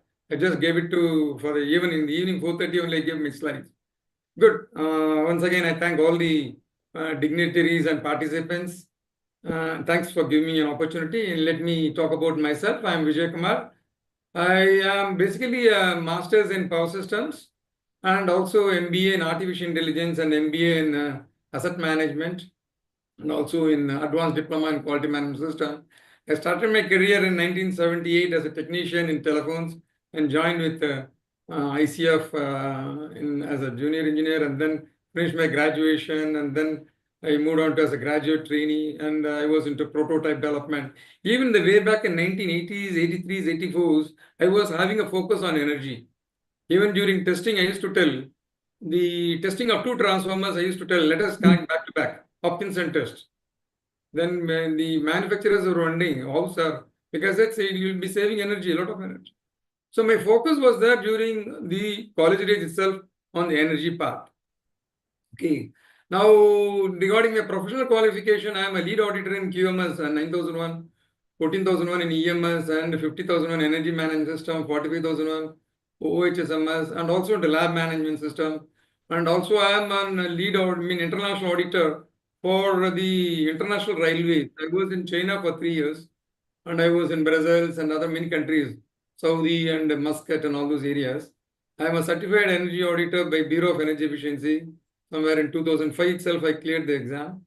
I am a greenhouse gas verifier for this ISO 14064 Part 1, like Scope 1, Scope 2, Scope 3, and all those things I'm right now doing for Hyundai and Kia supply chain. And also, I am a certified life cycle assessor for ISO 14044. And I am also into ESG reporting, environment, social, and governance. Recently, I qualified for Information Security Management System. This is about me, and let me get into this topic of my topic is, rather I can say that, everybody knows about this, climate change and all those things. Just a minute. Yeah. Actually, we can say that, this climate change and global warming, it's way back in 1997 in Kyoto Protocol. People had this discussion and that it was implemented in 2002 onwards. And there are many conference of parties held and so many discussions happened, so many countries came into picture. And then the latest one was held in COP29, somewhere in which country was that? Is in Baku, correct? In 2024. And the next conference of parties is going to held in Brazil, that is in COP30. Okay. Now, all these things, basically, if you have a system in place, I think we can get into this. Okay, next slide, please. Yeah. So that's what, we were talking about this, all this climate change is a long-term, the average patterns we have already seen is that climate change is getting warmer and sometimes it is cold and sometimes it is flooding, sometimes it is total dry. All these patterns are changing because we are into advancement and we are into releasing the CO2 emissions, greenhouse gases, and all those things are happening. So that is the reason why there are many, like, 2030, 2050, 2070, and all these, we have a targets to achieve this net zero, and all those things are happening in many industries. Almost I have around 48 years of experience. I have done energy audits and I'm into the carbon footprint, evaluation of carbon footprint and all those things. More than 500 companies have done it. Okay, let me put some my experiences in this so that you'll have a benefit out of it. Yeah, next slide, please. Next slide. Next slide, please. It doesn't change. Yeah. So we need to understand why we call it as a greenhouse gases. A natural greenhouse is something like earlier we had all those things. No, this is anthropogenic, like human enhanced greenhouse effects. We have created a lot of things, and that is the reason why these ozone holes are being created, and the sun radiations are getting inside and getting trapped within the ozone layer, and all these things are creating this. Green warmer and warmer. We call it as global warming. Okay, right. Yeah. Next. So we have seen this, the cause of climate change is mainly because of the human causes. We are releasing the greenhouse gases and deforestation, coal mining, burning of fossil fuels. All these things are happening. Yeah. Okay, next. Yeah. So if you see here, as the population is growing, people way back and see, we, in this carbon footprint, we are taking the reference of CO2. Why that is taking place is the carbon CO2 emission is the dangerous one, but it is less harm, but it stays for thousands of years. So they have evaluated way back in before the pre-industrial revolution, way back in 18th century, before 18th century, what was the level of the CO2 emission, all those things, some data, I could not collect all those data, it was there already, but I could not submit it here because of the time constraints. And slowly they have seen the CO2 emission is going on increasing and increasing year on year, and therefore the average temperature of the global warming is increasing. And the fossil fuels, of course, it is burning, and also fossil fuel is getting depleted. That is also another issue. Okay, next. You can see a lot of the burning of the fossil fuels and CO2 emissions are happening. The main culprit is the carbon dioxide, and let us see what are all the other gases, SOx, NOx, and all those things are there. Next. Yeah, next. And methane gases, of course, and trash in landfills, animals, deforestation of all produce methane gases. 60% from the global methane emissions are related to human-related activities. If you see there, in other countries like Netherlands and the other areas, even the persons who are having the cattle, they are charged. Carbon tax is there on them. In India, it is still not started. Other countries, in European countries, if you are having more cattle, more number of cattle, you will be charged with carbon tax. The next. The source of nitrous oxide, which I already discussed, nitric oxide is in fertilizers, animal manure management, sewage treatment plant. So all these things are coming up, and now we need to see how to mitigate this, and all those things is going to come. Next. Ozone, fuel consumption is happening. The main source of ozone is fuel consumption in all the industries. Yeah, next.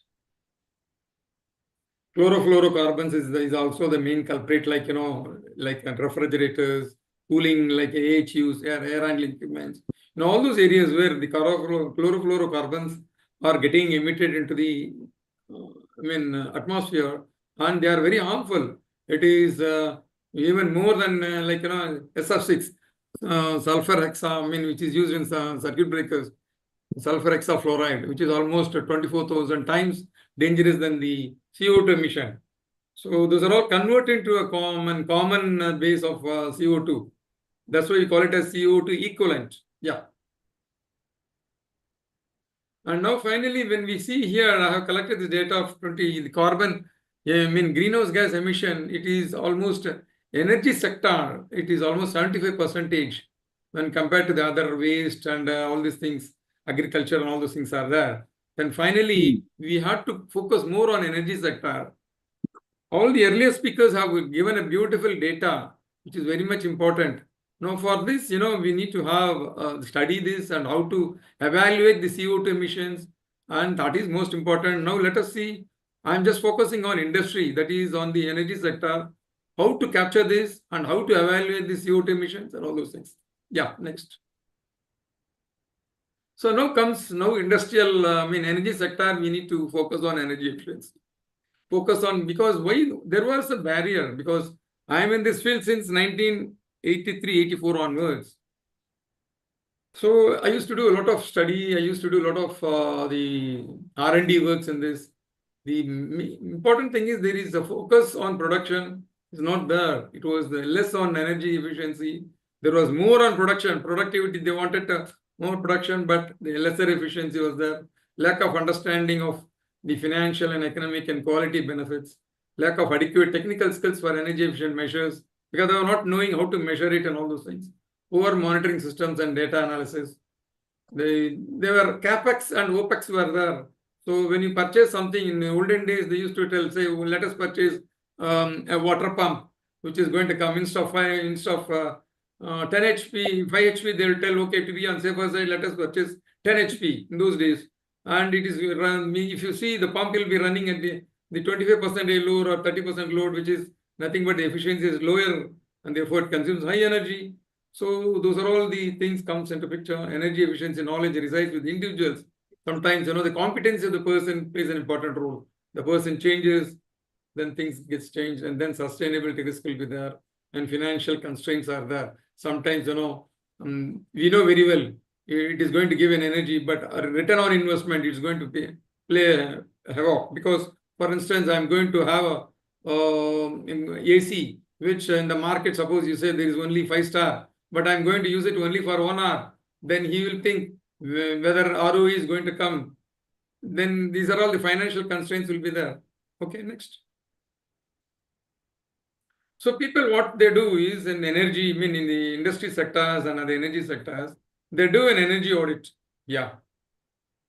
Extensively, they do an energy audit, and they will implement it, and over a period of time, it is not under control. They fall below the control. And then after 3 years, they'll include some plants, they'll extend the plants, they'll include some more equipments, and then finally they'll feel that they need to do an energy audit. And finally, it is not under their control. Therefore, it's all like an ad hoc energy management approach. There need to be a system in this. Okay, next slide. Then next comes, a system should be in place. So all these things requires a system. Like, you need to measure, you need to have a top management review. Then you need to have proper instruments calibrated. And there should be a follow-up, there should be an objectives, there should be a target. All those things comes into picture when you start implementing ISO 50001. So once you do a systematic approach, then you do an energy audit and give the data to this system in place, then you'll find a lot of benefits into this. Okay, next. Yeah. So the energy use, as you are into the system, it is getting carry forward. And in this system, there will be a lot of risk assessment will be there, and there will be a focus on the plant layout. There will be a focus on the purchase department, where they will have a focus towards the sustainability procurement, like it is covered under ISO 20400. All those things nowadays, this energy, people think these energy audits are very simple. But if you see in towards the sustainability, there are a lot of others, like circular economy is also an important. When you do an energy audit, then you need to see how is the compressor, how is the boiler, how is the furnace.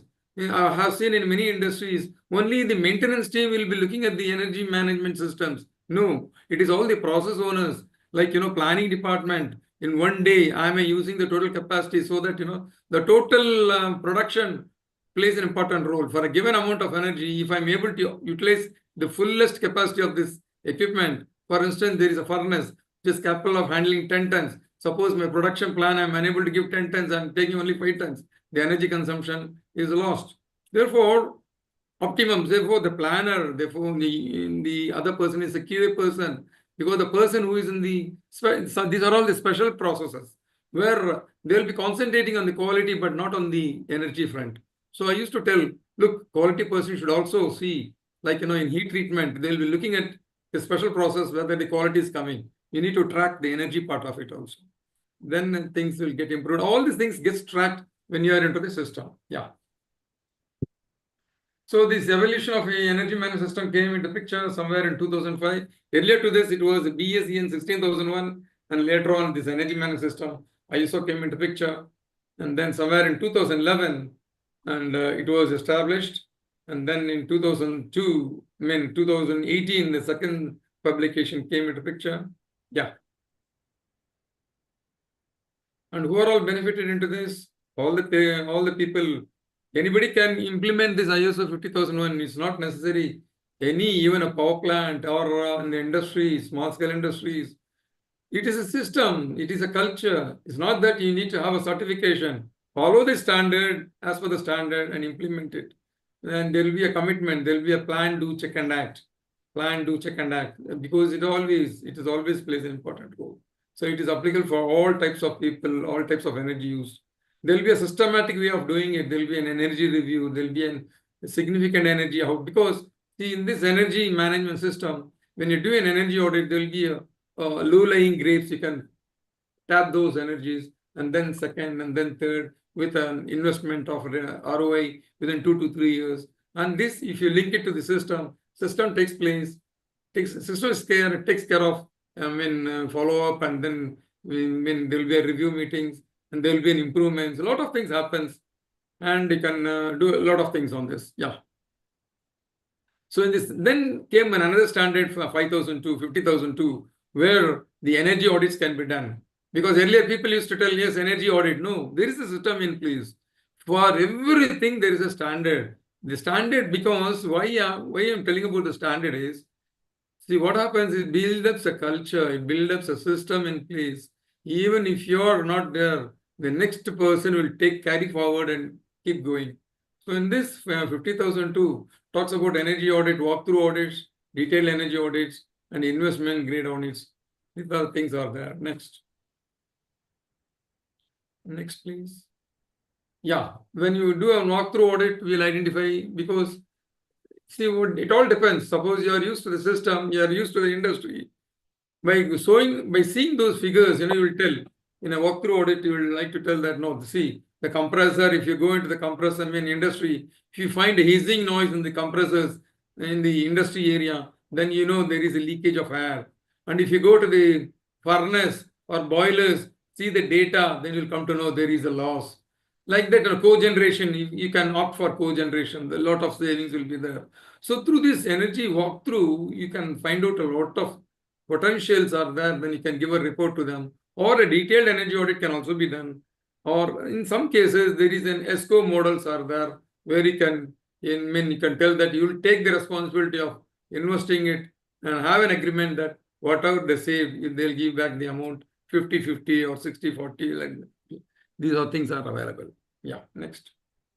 So in large, what happens is energy benefits a lot, reduced energy bills, increased competitiveness, increased productivity, improved quality, and increased profits. And as a nation, reduced energy imports, because earlier speakers are all very much important. All these things are inputs to this. Avoided cost can be used for poverty reduction. In some countries, the whatever you gain, it is given to the society for avoiding this poverty and all those things. Conservation of land, limited resources, improved energy security. In global, it is reducing greenhouse gases. This is what my focus is into this. I brought this climate Kyoto Protocol, it started, and then we are entering into, through the energy audits and energy management system, is nothing but you are focusing towards the greenhouse gases. All this data, suppose if an industry want to find out the greenhouse gas immediately, it is very tough. If you are already into energy management system, the data is already available. Just convert those data into greenhouse gases. It will be very easy. I'm in this field since the last 20 years. Somebody wants to go for evaluating greenhouse gases, it is very tough. But if you are already into an energy management system or energy audits, yes, you have the data and immediately can convert with IPCC data are there, conversion, emission factors and global warming potential factors are there. Make use of that and then convert it. CEA is every year they're releasing the data for that, the emission factor data. From that you can convert and then give a report on ESG. Okay, right. And it maintains a sustainable environment. Next. So for any job you do, you link up this SDGs. If you do an energy audit and energy management system certification, you're into the 7. That means the 7, 11, and 12 and 13. Fine, 13 is the climate action. And 12 is the responsible consumption and protection. All these things will be there. Yeah. Next. Next, please. Yeah.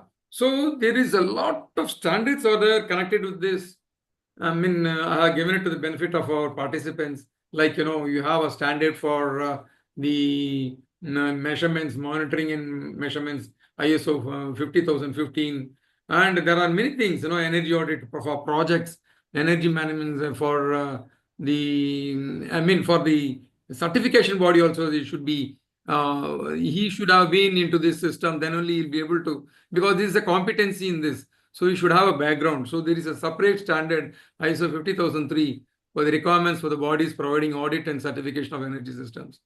So there is a guidelines for the management systems, and there is a guideline how to, like KPI, there is an energy performance index is there. So all these standards will help you in taking this, taking forward towards GAG evaluation. Next. Yeah, here it is. So now when you go for this ISO 14064, it's nothing but the evaluating the greenhouse gases. So at organization level, this ISO 14064 part 1 is very much useful. You can find out what is the GHG inventories. This I have done it for the Hyundai supply chain and Kia supply chain last 3 months earlier.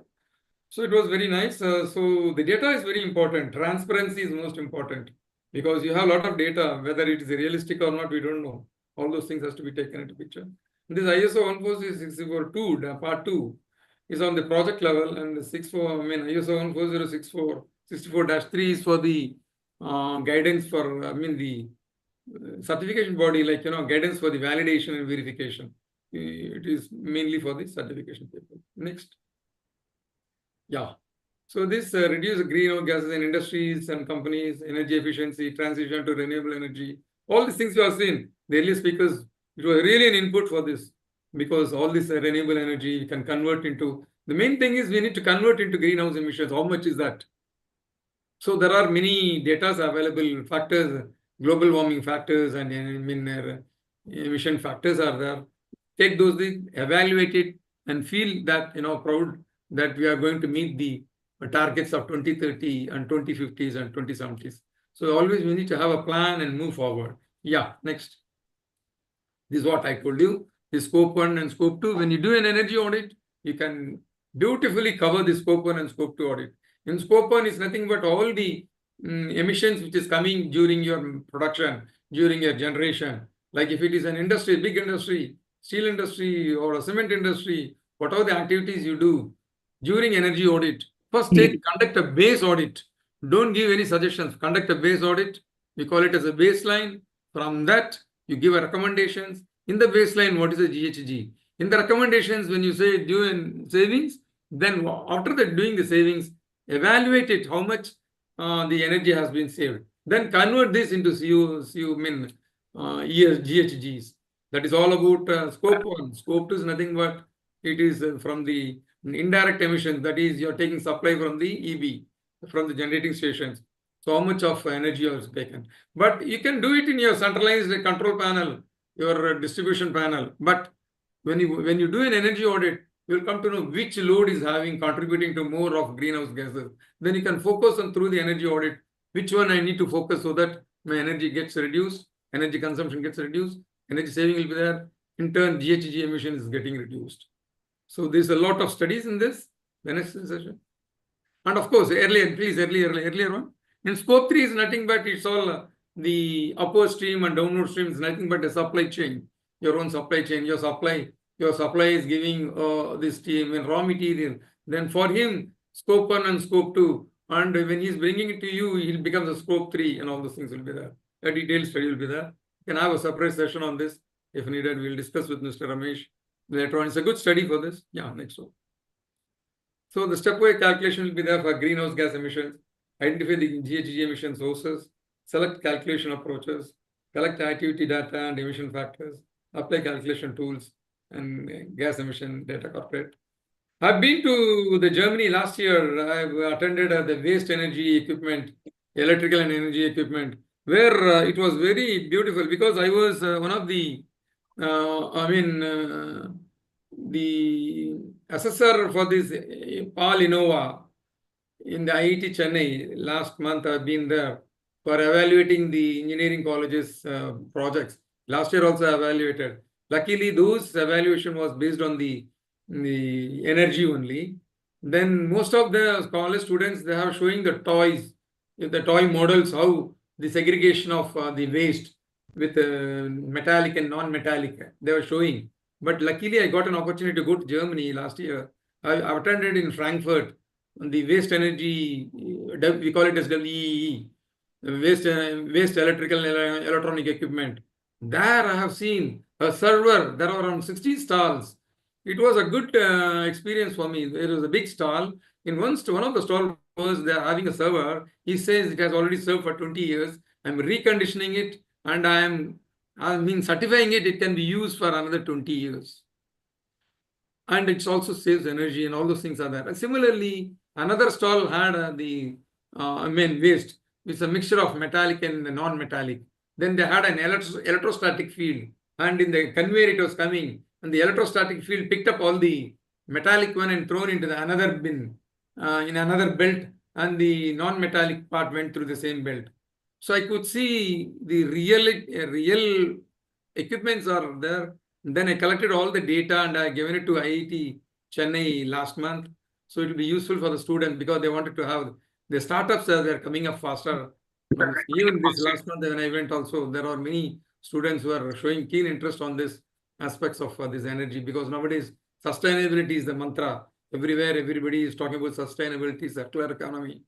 This is the main thing because we need to focus. When you want to have a sustainability, procurement should be for and circular economy. I think right from the design, it has to be there. All these things are very keywords which earlier speakers have talked about it. Really, I have enjoyed the data which you have given it. Okay, next.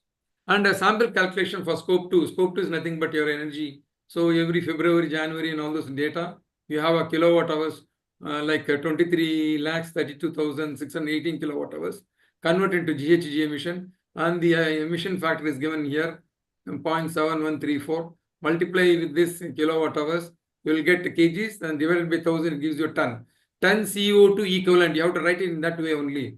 Because always we need to write tons, small t, CO2 equivalent E. This is how we need to represent it. Okay. There are a lot of things to be done in this, but the time is short. We will not be able to discuss more on this. And if any things are there, you can just we'll have in one more session, we can talk about it. Thank you so much. Thank you, Igen, for giving me an opportunity, and thanks for all the participants who are calmly listening to me. And any questions are there, you can ask me.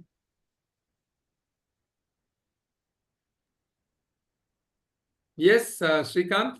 Yes, sir. Thank you so much, sir. It was really an insightful session. Yeah. Thank you so much, sir. Yeah. Because I've been to many industries. I'm most probably around 500 to 600 industries. Some are in Muscat. In India, I named the company. I did an energy audit and systems also, both. And presently, I'm taking care of all greenhouse gas emissions in verifications and giving a certificate to the Yes, sir. We can able supply to chain, yeah. feel that you are Yeah, expertise in this. because all the particular- earlier speakers were talking about that. I really had a thought of being along with them and do some job like that.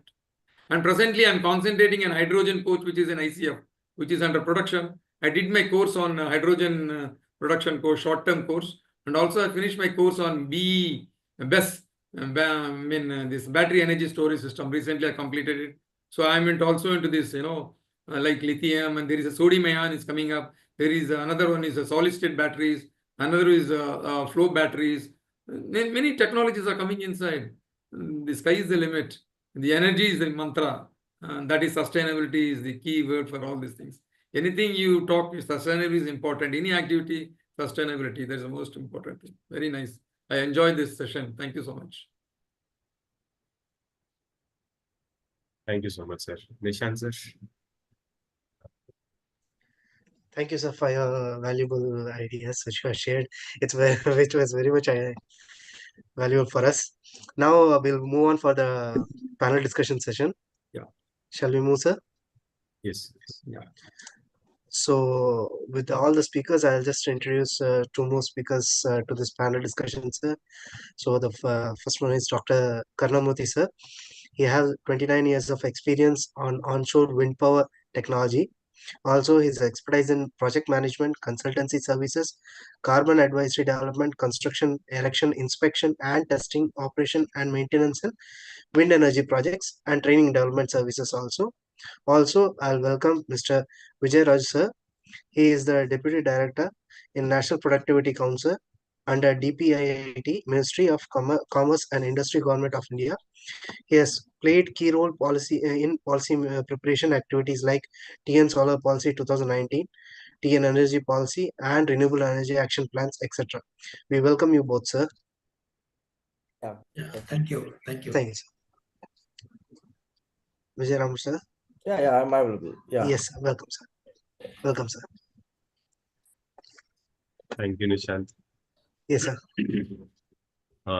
So before we proceed with the next session, we start with the panel discussion. I request Niranjan sir to please pin this 8 panelists alone, so that in the live telecast, that 8 screens, 8 videos will be visible.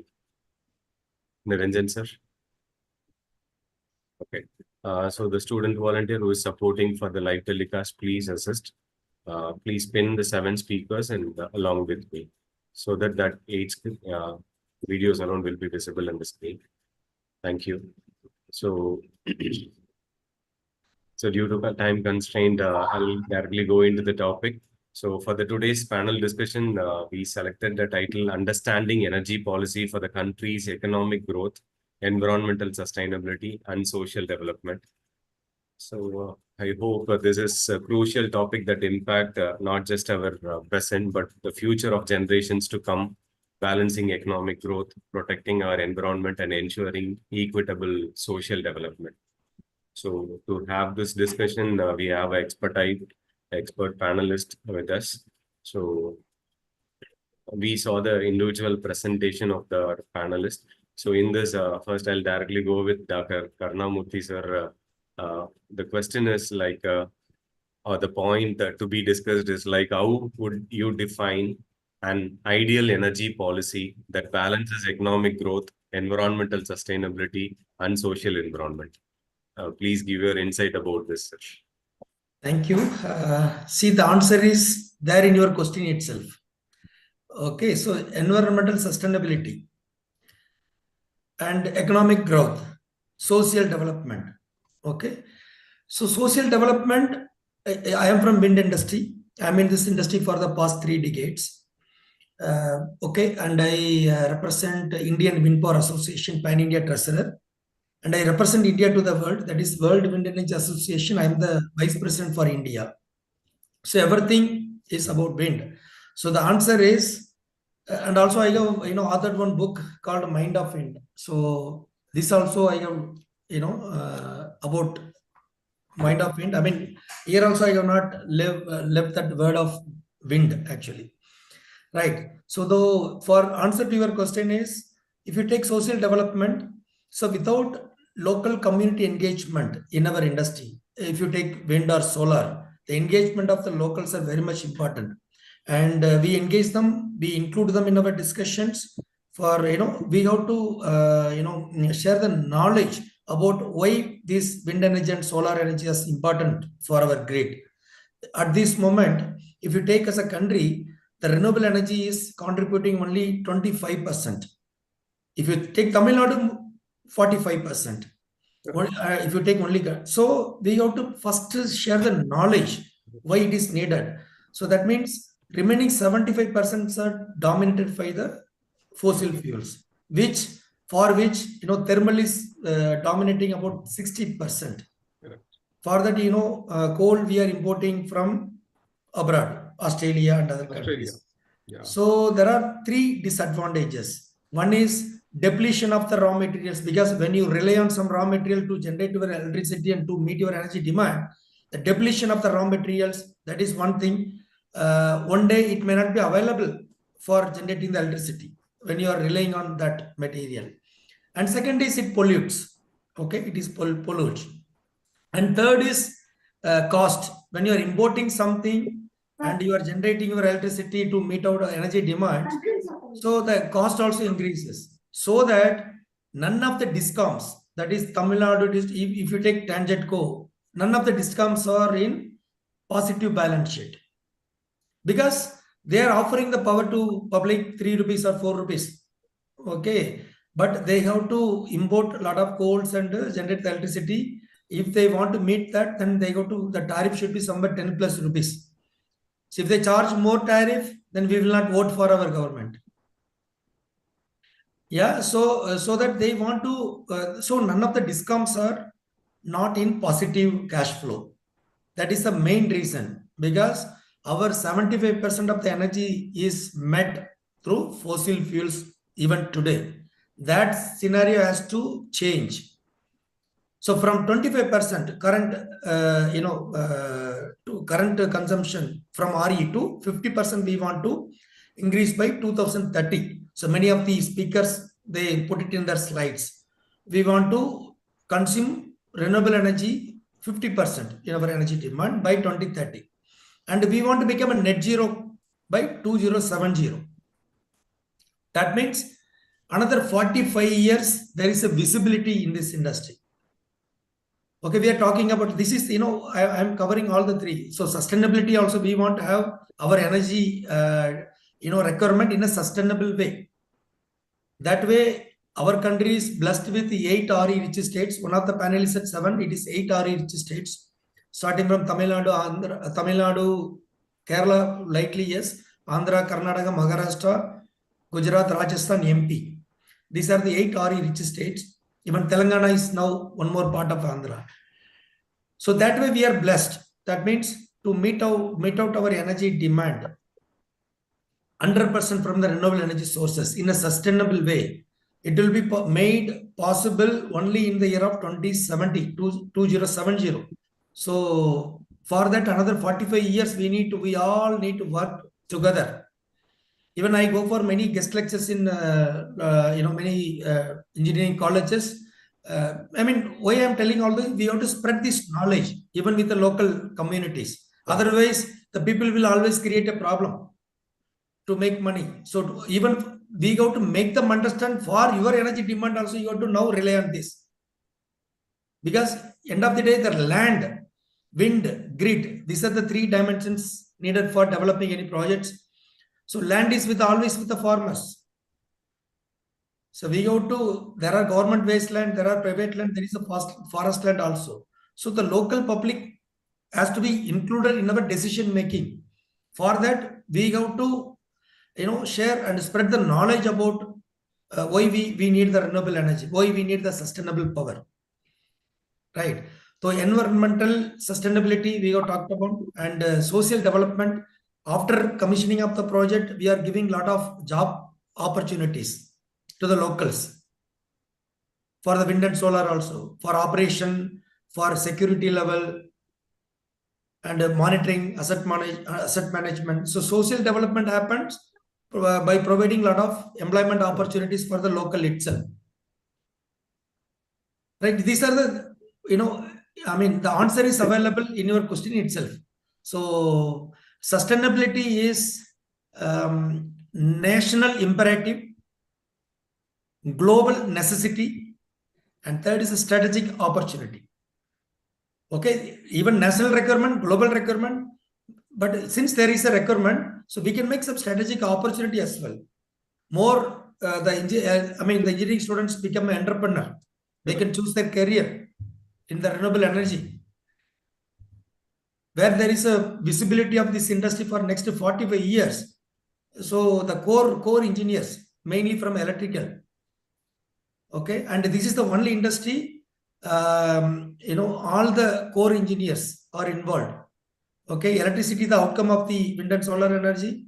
For the design part, mechanical engineers. For the controls part, electronics and communication, your AI, computer science. Civil engineering for construction activities, for making the civil foundation, etc. So it is a mix of all the core engineering, this industry. And renewable energy, we need to rely on. Okay, and one more thing, the 3 P's I used to say for the sustainability. Okay, whatever business we are into, first we have to focus on, people first. Second is the planet. Third is the profit. But so far, what we did was the ulta, the reverse way.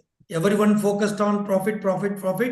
They made so many things for our environment, so that we are not getting the water. Everything we only did.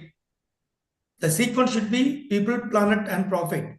But whereas we did so far is profit first. Environment first profit.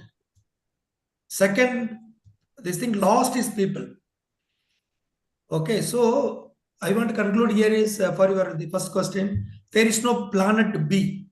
Okay, so that we can have a lot of plan B, plan C, etc. for conducting this event, but there is no planet B available for us. Correct. So this knowledge we need to share across.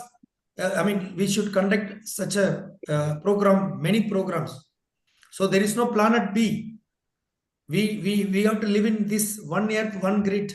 Yeah, exactly. Yeah. Thank you. Sir, I'll continue with this answer. Yes, sir. Nowadays, people are coming forward. Earlier it was CSR activities. Now it is with ESG reporting, environment, social, and governance. I think this policy will link all these things. Environment is not only the environment, it talks about so many things like water availability and all those things. Environment, social, and governance. So the policy can be framed governing all these things. Nowadays, many frameworks have come like BRSR reporting, GRI reporting. All those different reporting structures have come. Now, slowly I have seen in many industries, the energy framework are getting updated, not like earlier one. It is started, they are focusing towards the sustainability. As earlier Mr. Karnamurthy has said, people have started initiating, because I've been to many industries. When I visit earlier, 2 years earlier, the energy policy was less. And slowly I asked, then now they have included EMS emission. Then the next year they wanted to include the circular economy. The next year they are telling they wanted to include about the social governance, like, they're giving, making aware of the, like Mr. Karnamurthy was telling, the awareness to the people in the society, the people in the farmers and all this. Really, now I have seen it is increasing, but not the way it is, not in leaps and jumps.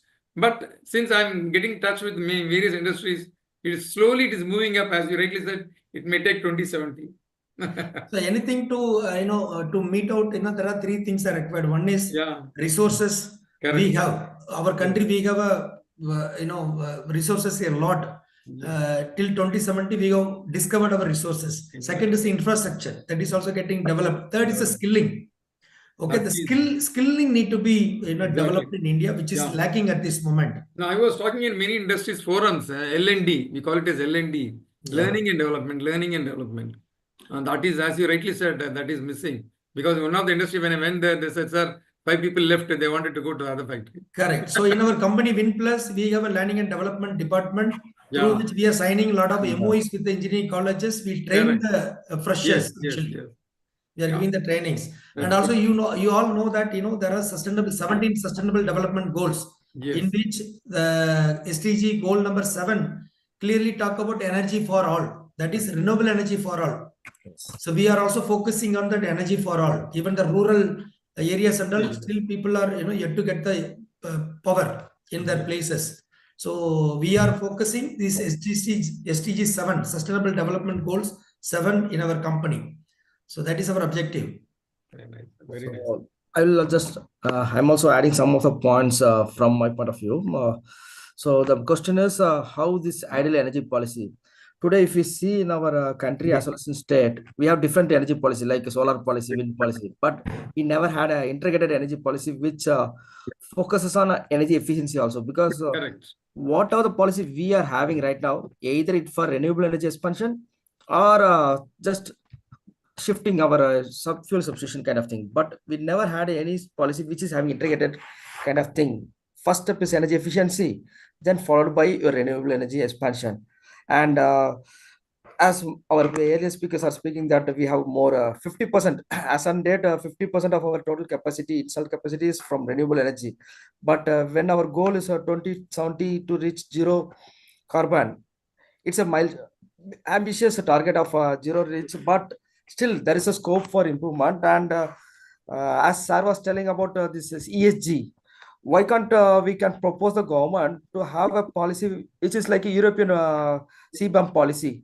Whatever industries are making, they have the pressure on export industries to have a carbon pricing. Similarly, we can focus, because always that giving subsidies or supports kind of thing for the people, it may not work out properly, but we can have some very stiff and rigid regulations also, like as the European market is right now doing in CBAM. Sir, here I'll touch upon one thing. In last week, I've been to Lucas TVS, where they are going in for the Audits scorecard. Yes, sir. Where it talks about all the points of environment, social, and governance. Yes. Where things are improving, but it is not visible. Yes. Now people are, many people have now started entering into this. They are evaluating it.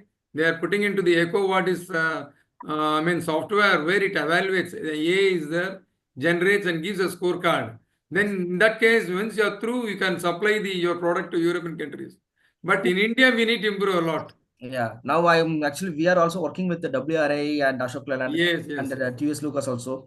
If you see Ashok Leyland, what they are doing is in as per the ESG requirement scope 2 and 3, they are developing the supply chains to also having for this renewable energy or energy efficiency like that.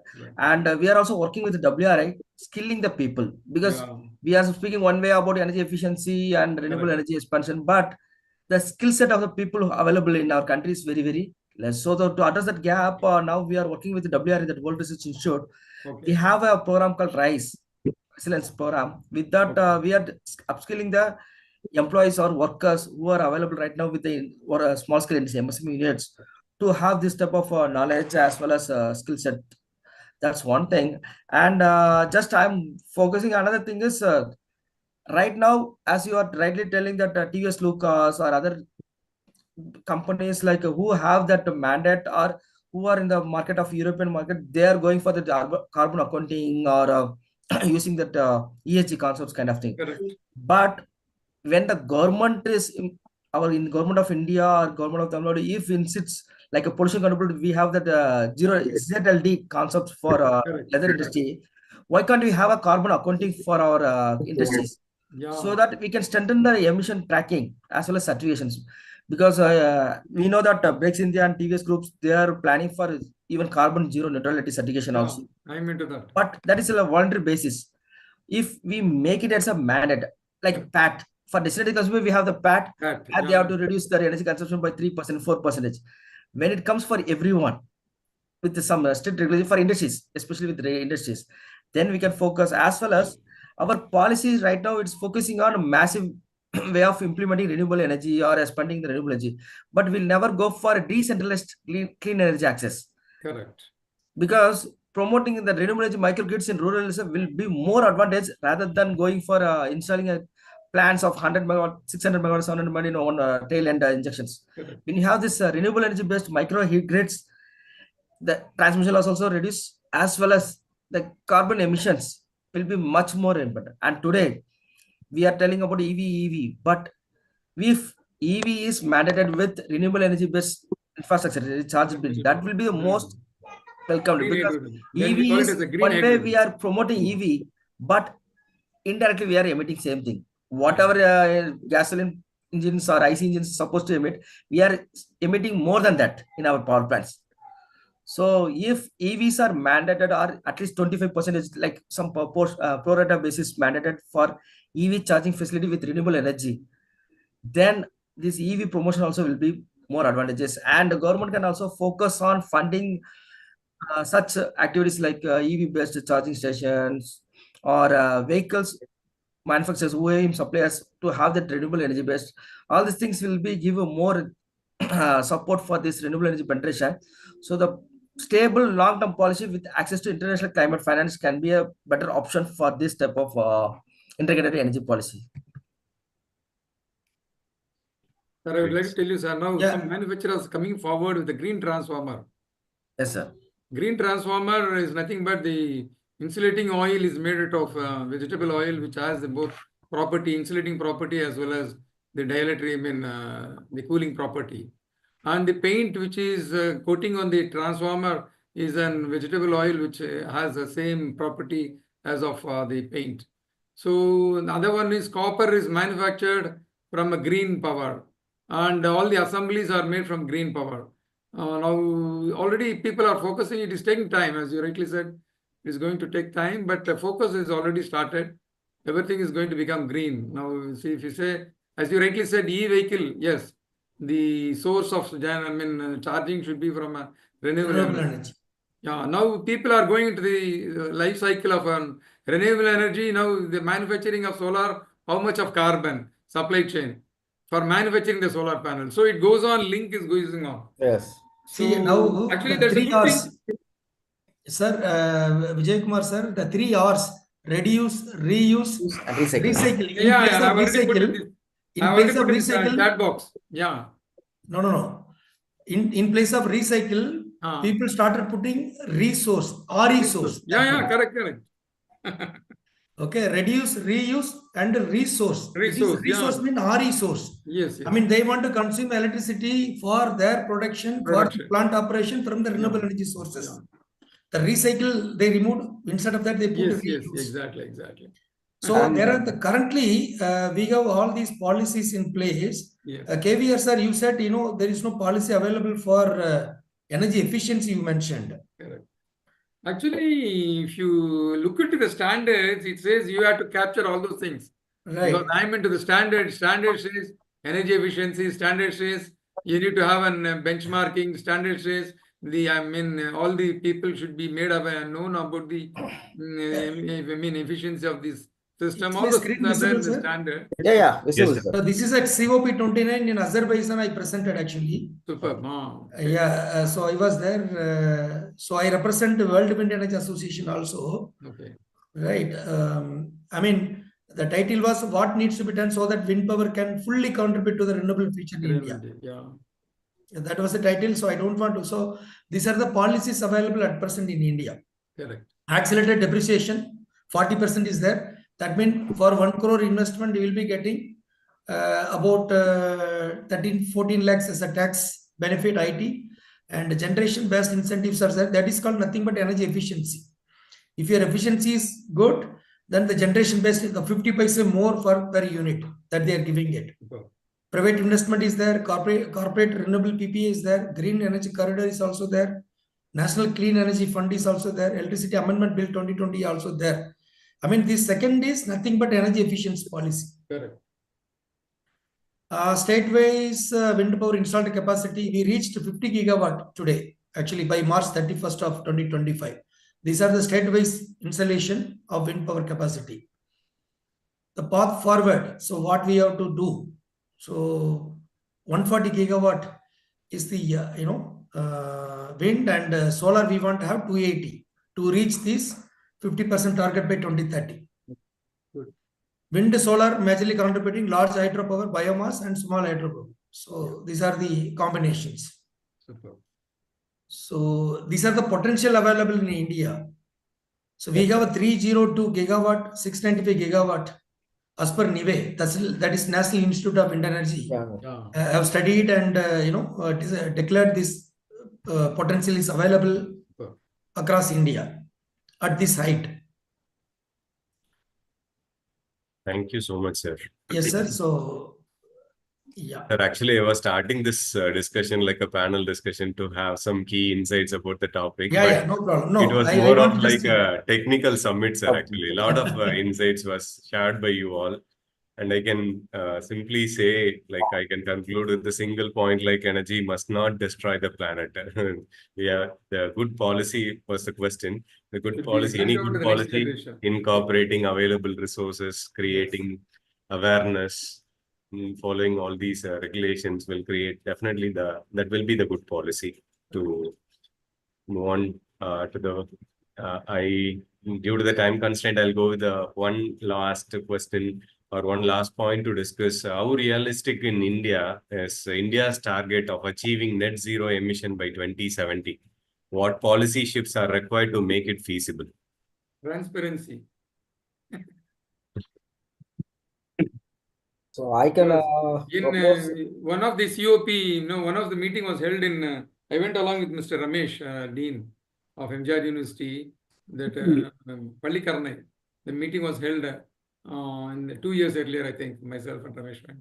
The main topic was the discussion was only the transparency of the data. When you're converting into GHG emission, the transparency of the data.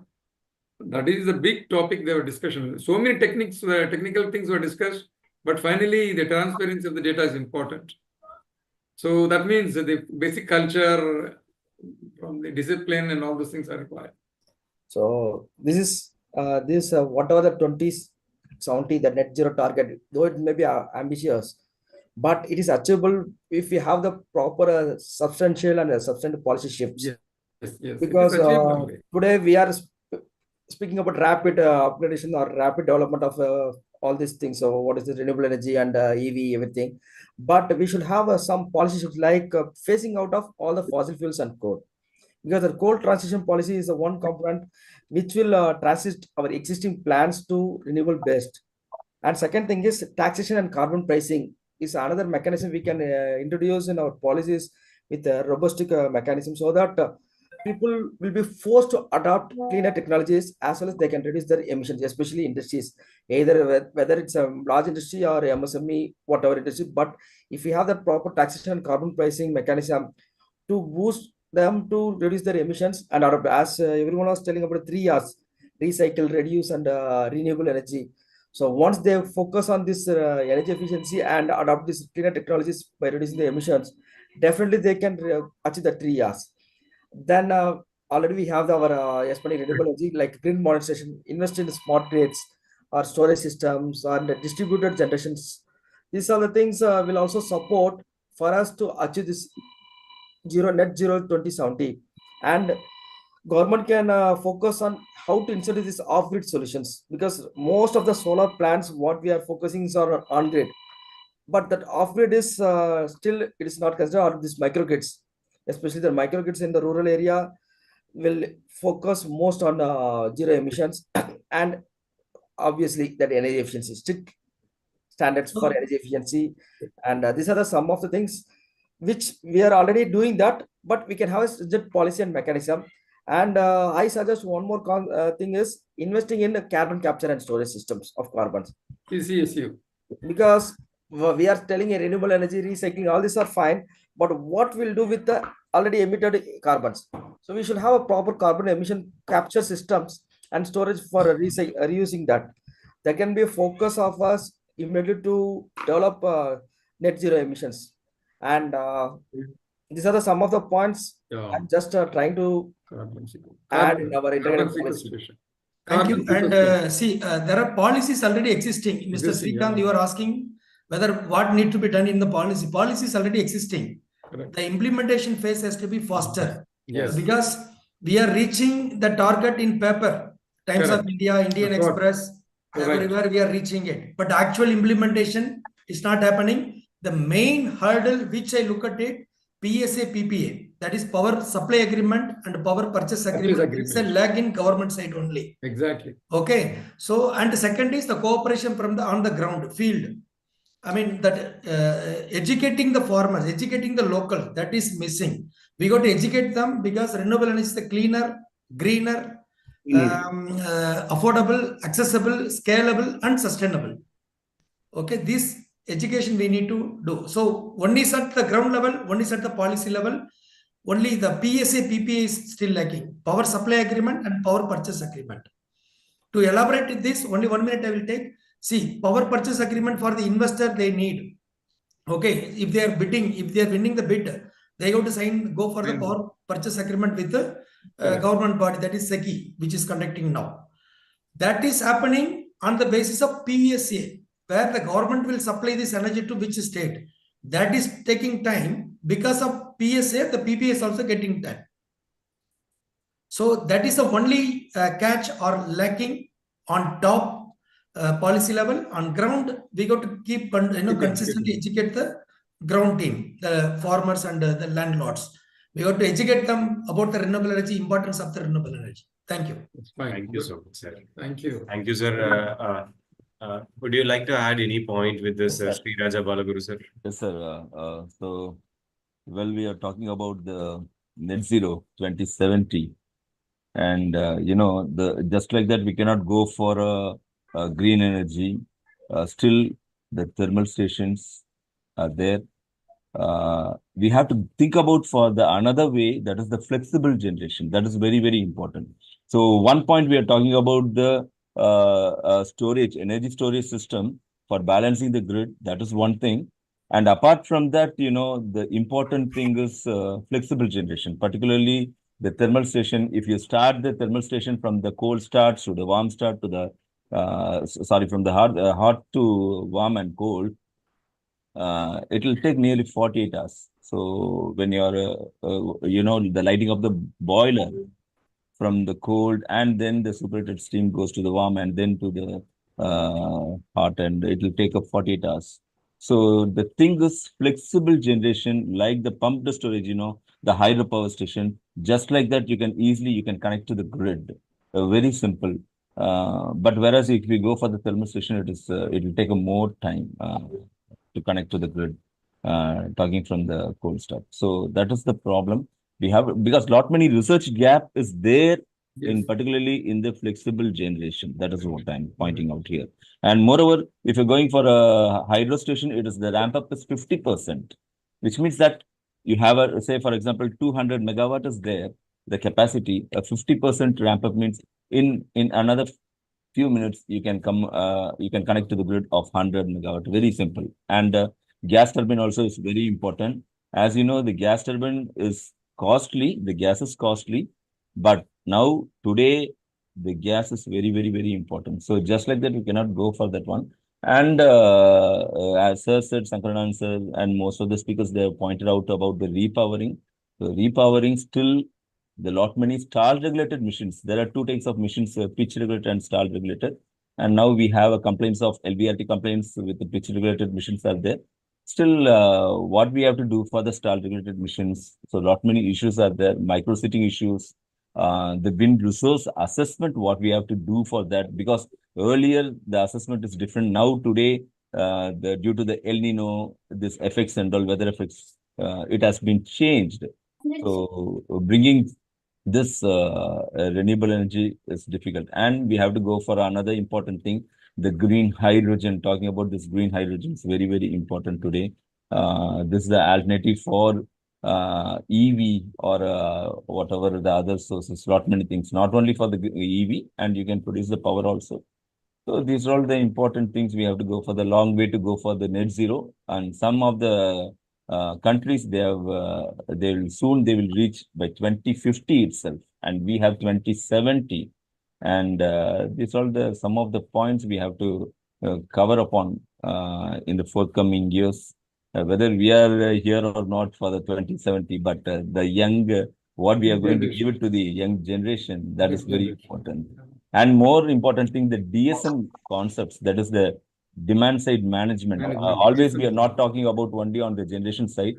For saving this Mother Earth, the DSM, the demand side management, how to shift the load pattern, how to peak shave, what is the peak shaving and valley filling, all those things we have to think about it. So this DSM concept is very, very important, and policy it's already there. For the HT consumers, we have a 4 TOD slots. For the peak is different values, and for the off peak is different values. And these policies will come later on for even for the LT services also. And because the contribution not only onto the generation, not only onto the policy, even for the consumer contribution is very, very important. As you said, as many speakers pointed out, this particularly, there are two behaviors. One is technology behavior, another one is consumer behavior. So technology behavior is your using your standards like what is that star rating missions or latest technology like that. That is your technology behavior. And consumer behavior is very, very, very important. Shifting the load pattern, instead of using your iron box during the peak hours, shift that one to the off peak hours. So that is very important. And more important thing to save this Mother Earth is at least we have to seed the plants. That we have to do. Yes. Thank you, sir. Thank you. Thank you. Thank you so much, sir. And I think I can simply understand like it is a balancing act. Vijay Kumar sir rightly mentioned about climate actions and climate goals that is need to be followed. So it should be like a balancing act between the development what we need today by keeping the climate goals tomorrow. And that should be kept in mind while we are planning for the development today. So due to time constraint, I'll directly go to the conclusion of this session. Thank you so much, sir. This actually, as I earlier mentioned, it was a fireful panel discussion we just had. The energy, the passion, and the depth of insights shared today truly reflects the urgency and importance of shaping a sustainable energy future. So, and I'm really privileged. It's my privilege to moderate such an engaging and inspiring session. Thank you so much for all the dignitaries joined with us today. And I request Balamurugan sir or Ramesh sir, can you please give away the thank you note so that we can conclude our today's pre-conference 2 session. Yes, sir. So, really, as you put your word that it is the conversation was something like it is a summit like sort of thing where all the inputs were from the strong people with a strong insight how India is going to be there in 2070, and focusing on all the major areas like energy conservation, DSM, ESG, and EV, hydrogen, and then IT solutions, what not? So, and why not? So, all this is being put forth for this nation, and now we could have a fair idea about what India is looking at the national policy and what the Tamil Nadu as the state policy, how we can improve our energy.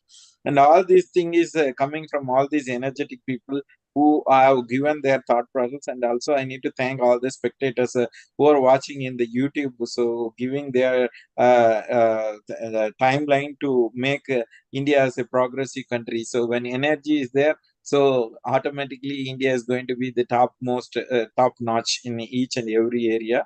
I could see that this Energathon has made the pre-conference. I mean to say this conference has given an insight what could be the world record event that is going to happen in May 17th and 18th. So I request all the panelists to be the part of that program, and you also can recommend more people to connect with this team so that we can bring about the change to the society. If at all we are not connecting the people, as one of the panelists has rightly pointed out, that so it is the transparency of the governance means it's about connecting the people. So this Energathon would be the right tool in bringing all the governance into the system, and in a democratic way we can give the informations to each and everyone to take part, so that wholeheartedly and with tight hands we can say thank you that the panel has given an eye-opening to the total governance. Thank you so much for all the panelists as well as the moderator Srikanth, who all along doing all such events, and Nishant, who is kind enough to do all such things. Thank you so much for all the people. Thank you, and thank you all the backstage teams who are coordinating.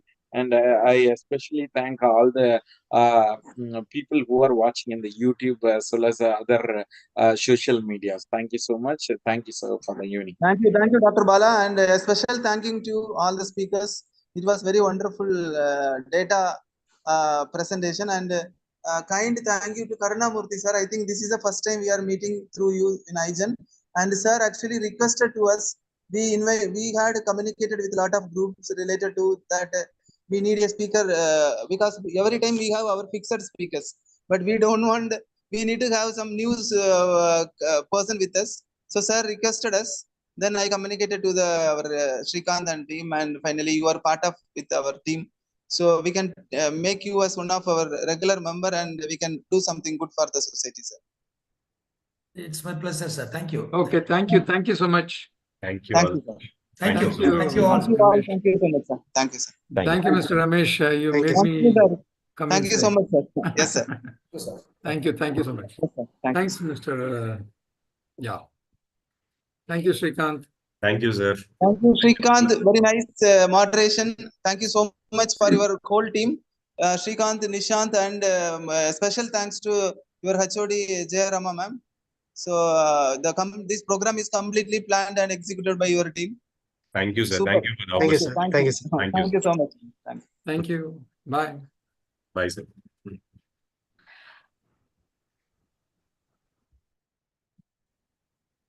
Niranjan, you can stop live, Niranjan. Okay, sir. Okay, sir.